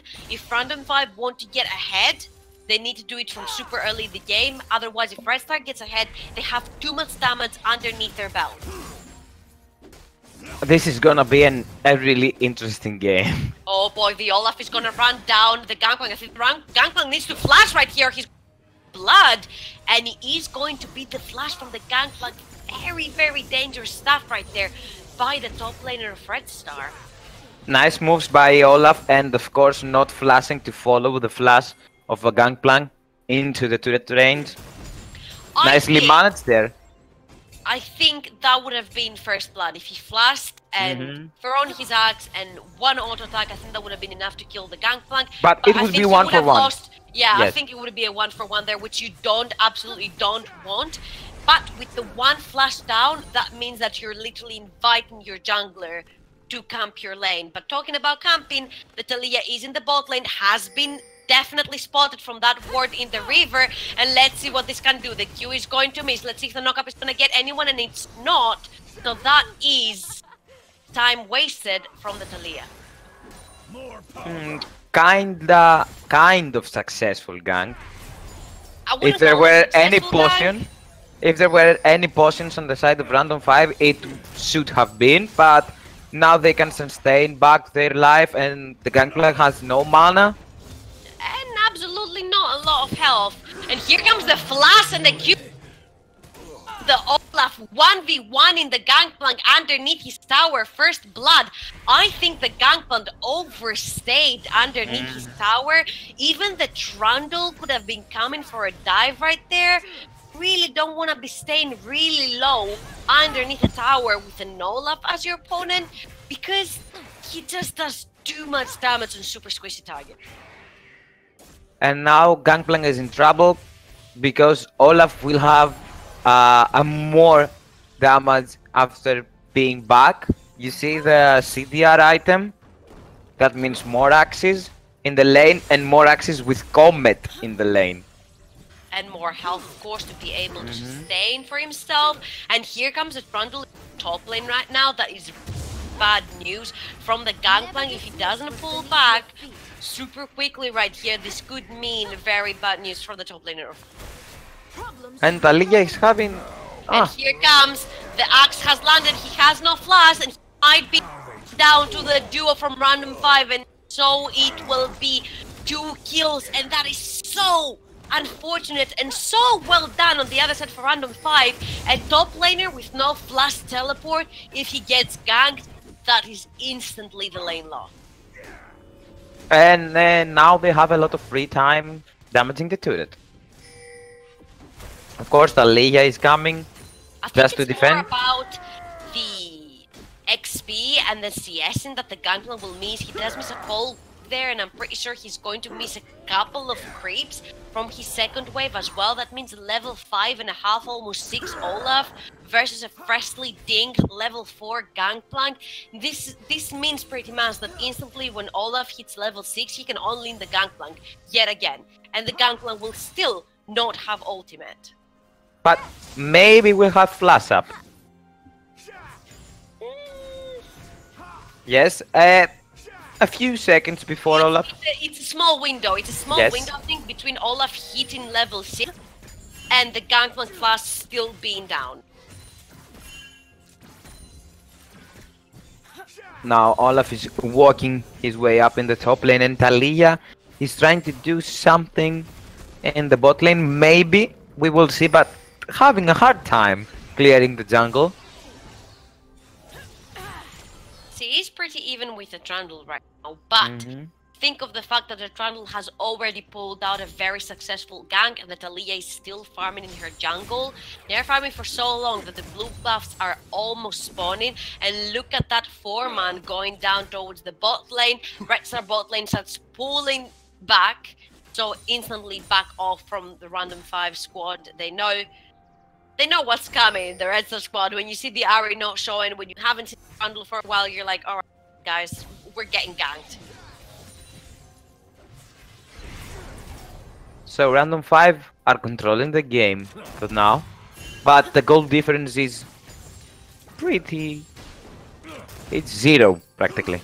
And other than the top lane, we don't really have a lot of action. I think that 1k goal difference is lying in the Olaf right now, and that is absolutely huge for the top laner of random 5 to be sitting 1k ahead 7 minutes into the game of his enemy top laner. And no sign of Taliyah just to help him bully Olaf out of the lane for a little bit, just to farm up a bit.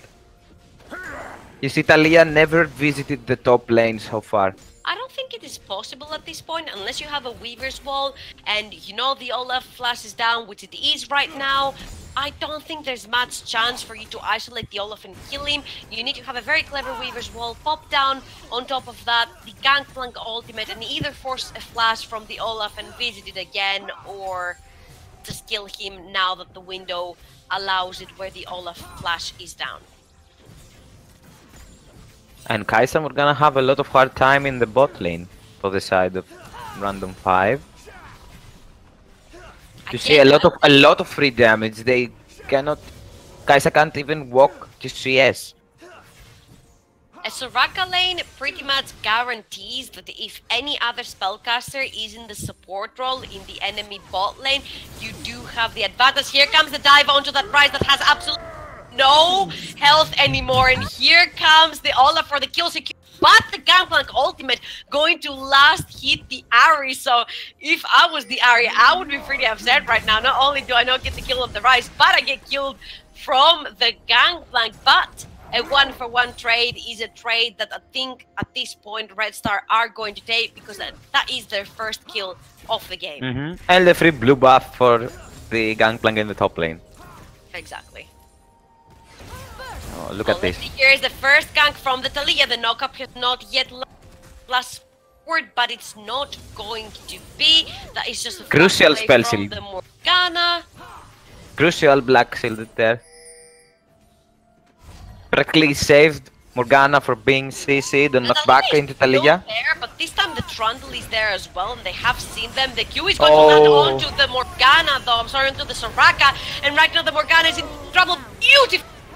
Stop the Trundle from getting into this fight, and that results on 2 kills from the Red Star squad. That was amazingly played by the Taliyah. Very amazing, just as Taliyah saying, near stones. Now Olaf is coming in, and Trundle is coming in. There is someone for the Ezreal. Ezreal and the Taliyah. The only one that's flashless right now is the Soraka, and I'm not sure why they still keep on pushing. They want to delay probably the backs of the team. Maybe. That's the main idea. This could very well and be they swap as well. Taliyah has no mana. The bot has not enough health or mana to be able to stay there. And Trundle very wisely joins the Olaf onto that bot lane tier 1 tower. The bot lane of random 5 is at the top lane now. They're already swapping? Okay. I was about to mention you that because they went straight up in the top lane after the teleport from completed by Olaf in the bot lane. Now Gangplank is going in the top lane, in the bot lane. It does make sense ever since you know that the TP landed in the bot lane for Olaf and Olaf is not backing off. You know that the bot lane is not going to be joining them, but they can very well swap. The Soraka has still not left, which means there's going to be a window where the Ezreal is all alone in the top lane and the Trundle is heading there as well. Remember, Teleport no completed by defensive Ezreal in the top summoners, lane. no defensive summoners onto the Staying Ezreal. on a ward Just though. that flash. Olaf was staying on a ward for like 10 seconds in the bot lane. RV is going down. If he could probably, like, I don't know, maybe play like he wasn't there. The Ari is gonna be joining him into the lane. The charm is and that's an easy kill for the mid laner of random 5. This time it's going to be hers. It's not going to be taken away from the Olaf. Says thank you very much. Bind is going to miss from the Morgana. That means an instant arcane shift forward from the Ezreal to poke the Kai'Sa. Trisha Barrage going to miss. Now Ryze is heading to top just to return back in the mid lane. Free to red for the random 5. They play the macro a little bit better into this game with some moves, unexpected moves with this swap that early in the game, but they got Red Star squad out of guard and they managed with a beautiful roam from the Ahri to secure the first turret of the game, and that gives them a pretty good advantage this early in the game. Now listen, when one of the two towers is down and you swap your bot lane to top, you know that the other team has instant dragon advantage. When no towers are down and both the bot lanes swap and go top, none of the two teams has dragon advantage. Beautiful Black Seal there to save the Kai'Sa. Close. Less than a second away from her death, I think, right? Really, really close. And now Gangplank is going in the mid lane. As much as we've talked about how the Ryze counters the Ahri is ahead. She has been able to kill him with the help of Olaf as well. She has got 1 kill and she is about 10 CS ahead of him as well, so she is doing pretty good for herself. Look at the Taliyah though, they do want to dive this top lane, which is the bot lane, which is in the top lane. Weaver's Wall though is going to leave them out of the tower, so that could potentially just mean the tower, but this is going to be most likely in the next wave.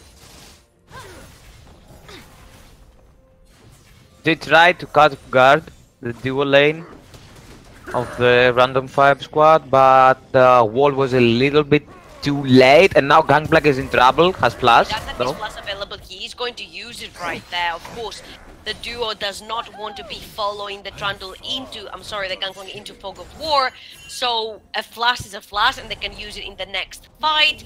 Morgana chasing the Taliyah away there.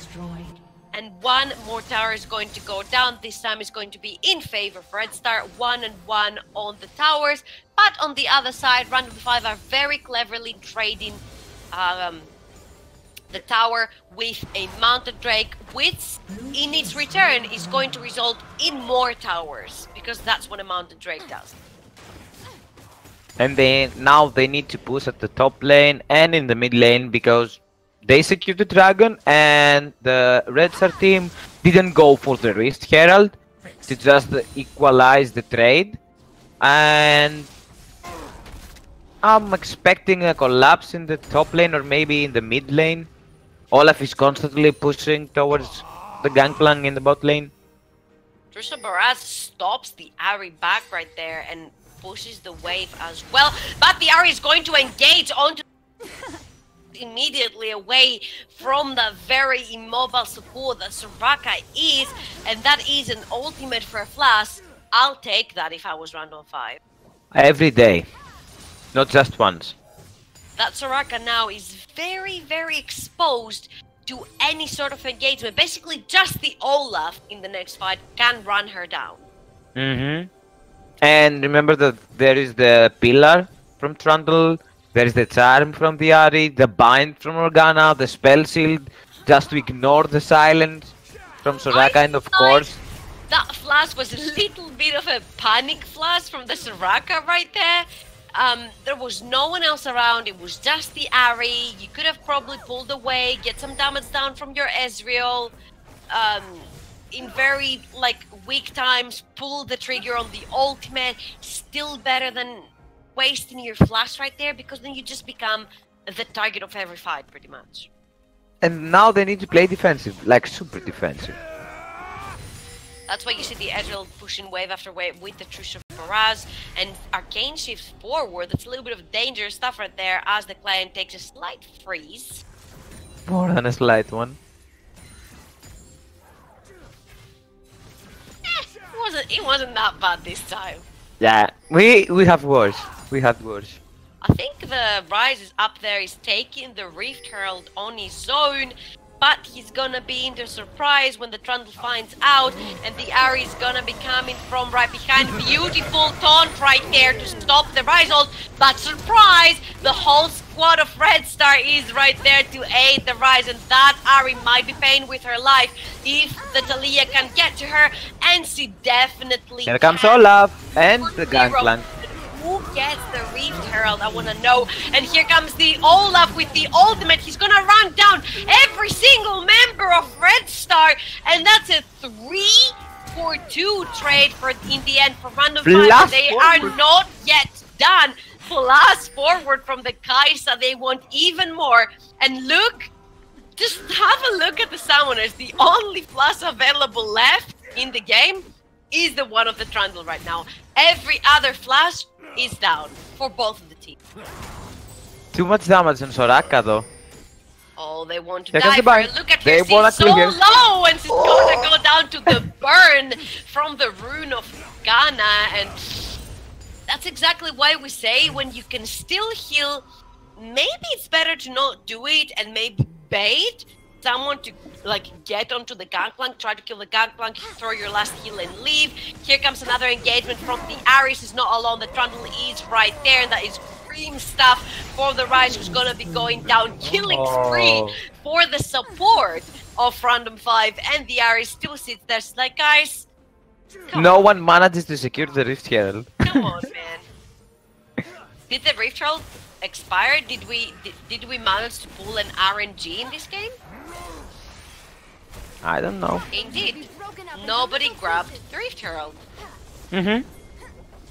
Because maybe Red Star, I think that Red Star secured it with the smite from Talia, and then they are all dead, and the Rift Herald stays for a little time at this point before it expires. So because they were all dead, no one could secure it for the side of the Red Star. Oh, they have got Talia into No the flash. jungle. Oh, the knockback is not going to save. Dominating. Right now, anything that can go well for Random 5 is going well. They needed this Olaf to get ahead because he was literally the only one person that could run down the entire Red Star team. He could run out down the Soraka, the Ezreal, even with Arcane Shift, anyone. Nobody has the CC to stop him if he pops his ultimate, and that one person that could get ahead has, and now the Ezreal is in deep trouble, but could he get the Ahri with him? He can't, and she claims her second kill of the game. Cass is gonna be diving forward, taking the Soraka with her, and this is very excellent macro stuff from Random 5, using their advantages. Out in the pedal. And they see the slight overextension from the Ezreal that punished that, then the dive to Soraka when she's all alone, and now they want the Talia as well, but she is pushing it back. The Trundle, she's still doing quite a bit of damage, so they need to be careful, but I don't think that Olaf can be stopped anytime soon. This Olaf is a truck, and it won't break. He will just accelerate on you and hit you with a lot of miles per hour or kilometers per hour if you prefer. It's kind of what we say when we see a Darius in the game, and then we say, okay guys, if that Darius gets 2 kills in the early game, all he sees is a line straight, and this is where he goes every time. And this is pretty much what's happening with this Olaf right now. He got 2 very, very early kills, and again, That was the kryptonite of Red Star right there. And look at the Ari chasing the Soraka. The taunt is going to land and is gone. 3 kills right now for the mid lane. Soraka had last though. And Ari came from a mile away. I don't know why. Maybe Soraka gave up on life. Like, okay, even if I'm flash, I'm dead. Even if I flash, I'm dead. But it was because the ultimate was not ready at that point. I think there that were no teammates she around could to escape. help her. I think that Soraka could escape this situation, maybe. Second Dragon though going down in favor of Random 5. And this time it is going to be the Cloud Drake. Just because of the fact that Random 5 is so strong, that has pressured the Ezreal into a nice core gauntlet, which takes away from the Trinity Force spike and adds more onto the peel. Just because of the fact that there's not enough peel onto that Ezreal, and just because of the fact that Ari does so much damage, and there's like the binds and the taunts, the Ezreal is again forced on magic. Morgana right now is sitting on a ward. They will see her, they will knock her back. This could be a kill for them. Shut down onto the Talia this time, and really good stuff right there from Red Star trying to pick something up and grab the whole team and say, okay, we need to go. We got 1 kill. That's it. Let's pull back. They need lane priority. Random 5 now. And Red Star is doing a good job. Just look at the items of the 2 top laners right now. 1 and a pair of boots. Oh, they have 3. the Talia though. Ari's gonna ult it forward and instantly deleted while Gangplank takes an 1 overkill tier 2 tower in the bot lane. Let's see what Random 5 can take out of this kill. An overkill there. The ultimate from Olaf. Definitely an overkill. But it's okay. Style points. At least. I mean, it's almost off of cooldown yet again. So why not? That's insane. And they can start the Baron. 5 start the Baron, and the Gangplank ultimate goes down, and they still ignore it. Tanking the Trusha Barrage, the Gangplank ultimate, and the Baron. They're not stopping. This could be the turnaround for Red Star. Look how low Random 5 are, but the Talia is so far away. That's why Random 5 kept going for this Baron. They're like, whoa, whoa, whoa, whoa, whoa. Let's pause this, guys. Let's pause this. Let's take a breather. Let's fix any bug splat problems that happen with my end and get back to it. Mid DC. Mid lane DC for the side of Random 5. It's the reason of the pause, as we're being informed right now, and we're waiting for him to reconnect. But tell me about this Baron call. A lot of question marks for me placed. Alright. So, I can understand why Random 5 did that. They do have insane amounts of damage onto the Baron. They have the Olaf Axis, the Trundle, they have the Kaisa, who's really fed right now. 2 almost items in 22 minutes into the game. This is very strong stuff coming out of Random 5. And the Talia was dead. I think this is the biggest go factor for Random 5 right there, to say, okay guys, let's just go. We're gonna give it here. We're gonna give it our all. We're gonna try to win this game right here, right now. Get the Baron down. The Talia is back in base. How is he gonna get anywhere near? Talia does have Weaver's Wall, so she could be halfway from the fountain to the Baron pit. She could possibly pull down the ultimate and kind of stop the Baron midway.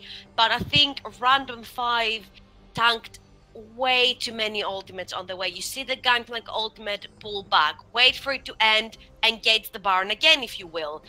Because the ultimate from the Gangplank does also damage to the Baron. Exactly. Maybe they thought about it and they said, okay, we have the extra damage from Gangplank, we can tank it because Gangplank has 1.5 item. Maybe they thought something like this. They tanked the Trusha Barrage, the Gangplank damage, ultimate from the damage, I'm sorry, they tank the Baron, and they don't really have anyone to sustain, such as like a Soraka or somebody who can shield like Karma with the mass shield, so I would say a little bit questionable there. Yes, to start in the Baron, but I'm just not sure about the fact that they tank so much, because if Red Star have a chance, that was their chance right there. If they could dive in and get a couple of kills, there were 3 members of Random 5 solo. If they get 5 kills, they have But the they have Soraka. lane priority now. Yeah, they have the Soraka kills if they get the kills, and then they get Baron, and not only they get tier 1 tower in the mid lane, they would get even more. But of course the game continues, the taunt is gonna get cleansed by the Soraka very wisely right And they there, can chase. and Red Star is going to be pushing backwards. One more ultimate use right there from the Ahri, the last one at this point. And the bind is going to be landing on Ezreal, which means the go button for the Olaf right there. But it's going to be him disengaging. The Ahri is very low, cannot join the fight. And everyone from the Red Star squad was pretty healthy to fight this one. Let's not forget we're sitting on a 5k gold, well, almost a 5k gold difference, a little bit less, but still it's very significant. 23 minutes into the game, and mostly that gold is on that Olaf, sitting on 6, 0 and 4, 30 CS higher than his opposing top laner. And of course the Ahri is extremely fed as well, having the Moral Onomicon, having that Luden's Echo, going towards a death cap. If a taunt lands, it's going to really hurt, if not instantly kill. And now there is no cleanse for the Soraka. Oh boy, here comes the ultimate again from the Flash away. Flashy instantly from the Gangplank. He's like, I'm sorry, I didn't mean that. I'm sorry. No, it's okay. It's just a prank, bro. Just a prank, bro. Okay, I'm out. It was just a prank. It feels so funny when Olaf just ults when you're too close, because he's flexing at you and you're like, I'm just gonna flash away, bro. It was just a prank, like you said as well. It's like you throw a barrel on me. Okay. Just a prank. I'll flash away. I'll flash It's away. over. It's over. Yeah. Of And course, now look they at the always... Olaf ultimate cooldown. It's back up again. It's literally on like a 30 to 40 second cooldown at this point. And they threaten the Baron, but they know that Olaf has no teleport, so that's why Ahri and Kai'Sa are around the Olaf, trying to make a pick into Gangplank, leaving the rest of the team because there is no vision for the Red Star now, except from a ward at this quadrant of the jungle, so they may fake list the Baron a little bit, then go for a pick in the bot lane. You see Kai'Sa standing on the bush in the bot lane. I'm not there, I'm just a bush, just a plant. I'm thinking that this is the cleverest move they can do. Right now, the only thing that stops them from doing the Baron is, of course, a Talia wall that could like split them in half and maybe do a 50-50 smite with them. But on the other hand, the Gangplank ultimate is very crucial into a Baron pit. It's exactly what stopped them from doing Baron the last time. So killing the Gangplank gives you a 30-second window while he's dead to burst the Baron down, especially with the Kai'Sa in the bot lane, because both the Kai'Sa and the Olaf would have the ultimate and they could join for the Baron instantly while the Gangplank is dead. And now Olaf has his teleport up. 20 seconds until the next dragon as well. Would like to see what this one is. Red buff applied for Kai'Sa. Let's see if she's gonna choose to go towards the bot lane as well with the Olaf. We see that the random 5 squad choose to reset, go back to base and buy yet again. No death cap completed yet for Ahri. I think that's exactly what random 5 are waiting on to pull the trigger. The second Ahri has enough gold to complete that death cap, I think it's going to be a go-go button for the random 5 squad. I don't think anything just a pick, they need just a pick. The only thing they need after the death cap from Ahri is just a pick from Morgana, from a pillar, Or maybe just press Olaf and go forward. I want to see the Kai'Sa pressuring bot lane with the Olaf, healing the Gangplank that's flashless right now, and then together joining for the Baron call with their teleports. Death Cup is a reality. Death Cup has been completed, and now you see Random 5 starting to grow around the Baron. That is a turning point. That Death Cup is going to mean that if the taunt lands on anyone else other than the Soraka, because he's the only one running cleanse right now, it is pretty much secure. All summoners up except from the flash for Ari, a few seconds, and a bit more for Gangplank's flash. So the next team fight around the Baron will be explosive unless one of the two teams make at least one pick. Kai'Sa and Olaf again in the bot lane. That's exactly what I like to see. They're gonna be taking Ocean Drake. There is a red pink ward. A red pink ward. There is a pink ward from the red side, of course. Spot that Kai'Sa is down there. Secured an objective. One more. Third dragon added to their list. The only thing they're missing for now is have the whole collection. And then an Elder. And then an Elder. And then they would have completely everything from the collection. The Baron has yet again been started, and he has been spotted by the Truso Baraz. The Ari is going to be engaged in the taunt. Not going to be in though, and I think this might mean disengage for the Random 5, but the Ari, no, she doesn't listen, and they do get the Soraka even though she flashed away, and that is a huge peak for Random 5. And look at the Olaf, look at that Olaf flanking around, beautiful pillar to stop them from getting into the prize ultimate, and that's a 3-4-0 in favor of Random 5. If not, that is an ultimate, but it could also be the game at this point because it's 35-minute timers. And now you see Random 5 pulling They need back, to go for Baron. getting that Baron. All they have to do, look at all the summoners down from the side of Red Star. It feels like every time Gangplank has his ultimate, I mean his flash, the rest of his team doesn't. And this is how the story goes. When he doesn't have flash, the rest of his team does. And when the rest of his team doesn't have flash, he does. So this is the story of this game right here. And red buff gonna be stolen right there from the Morgana. That must hurt. It's like applying salt to your already open wound. That is around 8k ahead at this point, gold for Random 5. Gonna go back, gonna buy more stuff, and I think all they need to do is rinse and repeat exactly what they did right before the Baron. Get your Ari to start the fight, get your Olaf to flank behind. You still have the teleport on the Olaf, kill a couple of members of Red Star, and then just raid their base. The protagonist in the early game was Olaf and his solo kills.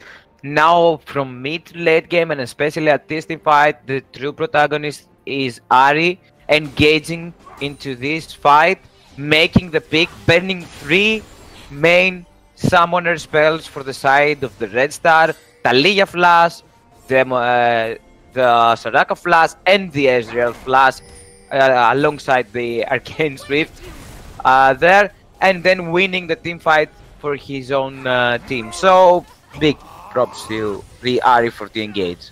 Truso Baraz just to be able to clear the way. Remember that Ezreal has no flash and that Ari is dangerously close. Silence gonna go down though, and the flash, I'm sorry, the ultimate is forced to save her life because there is exactly no flash available. On the other hand, the Kai'Sa is hammering on that tier 2 tower that remains into the top lane. Gonna take it down. Olaf pushing the bot lane, Ari pushing the mid lane, and the rest of Random 5 are pushing the top lane.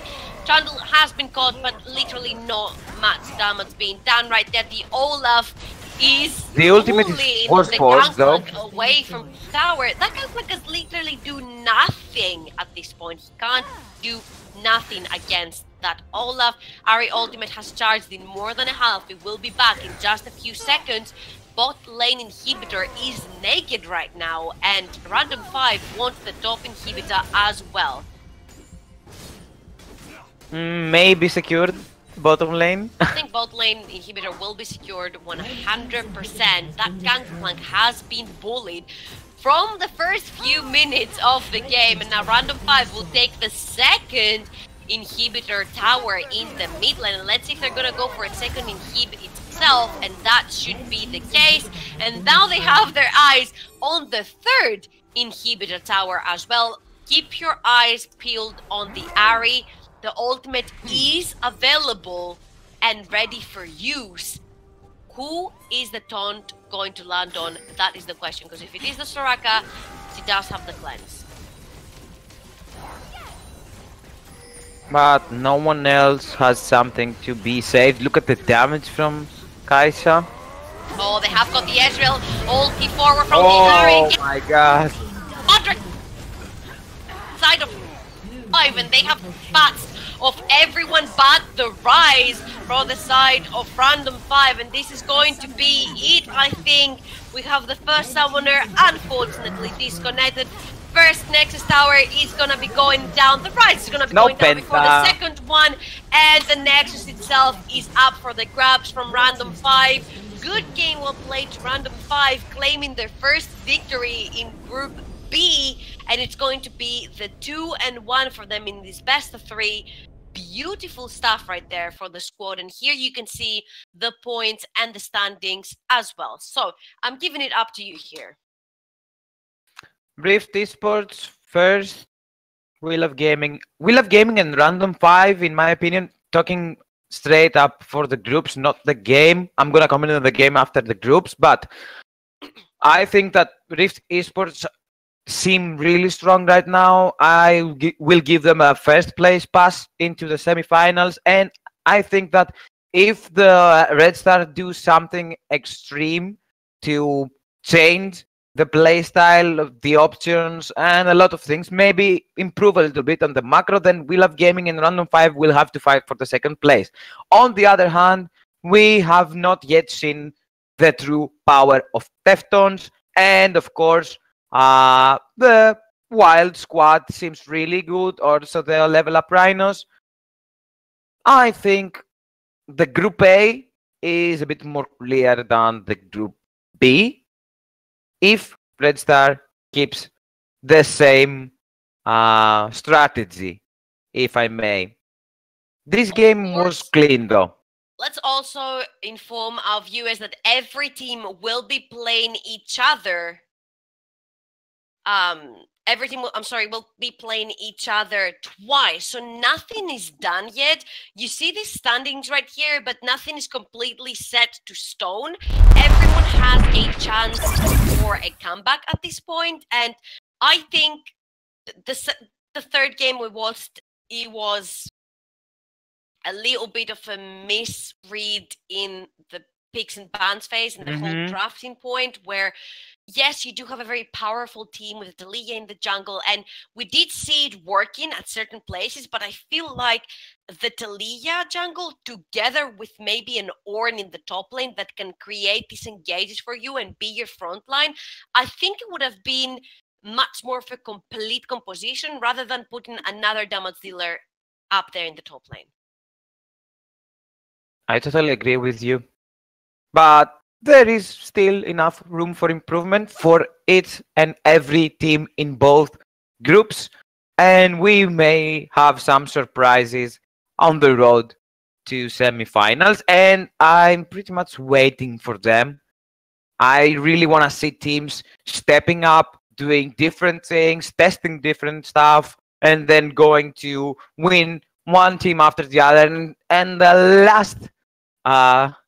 last match securing a spot for the semifinals.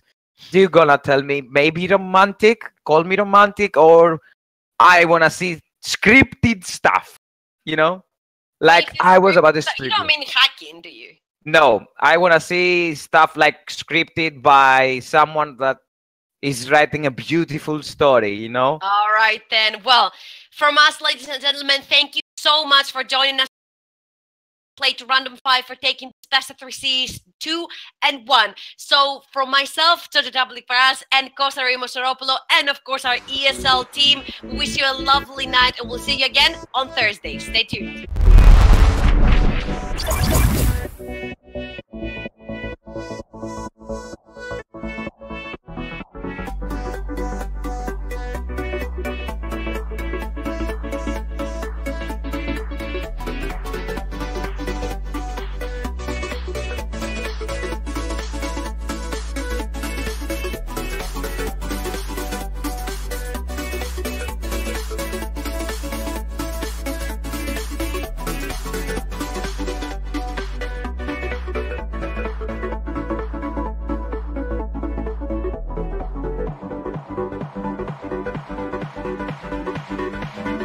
there.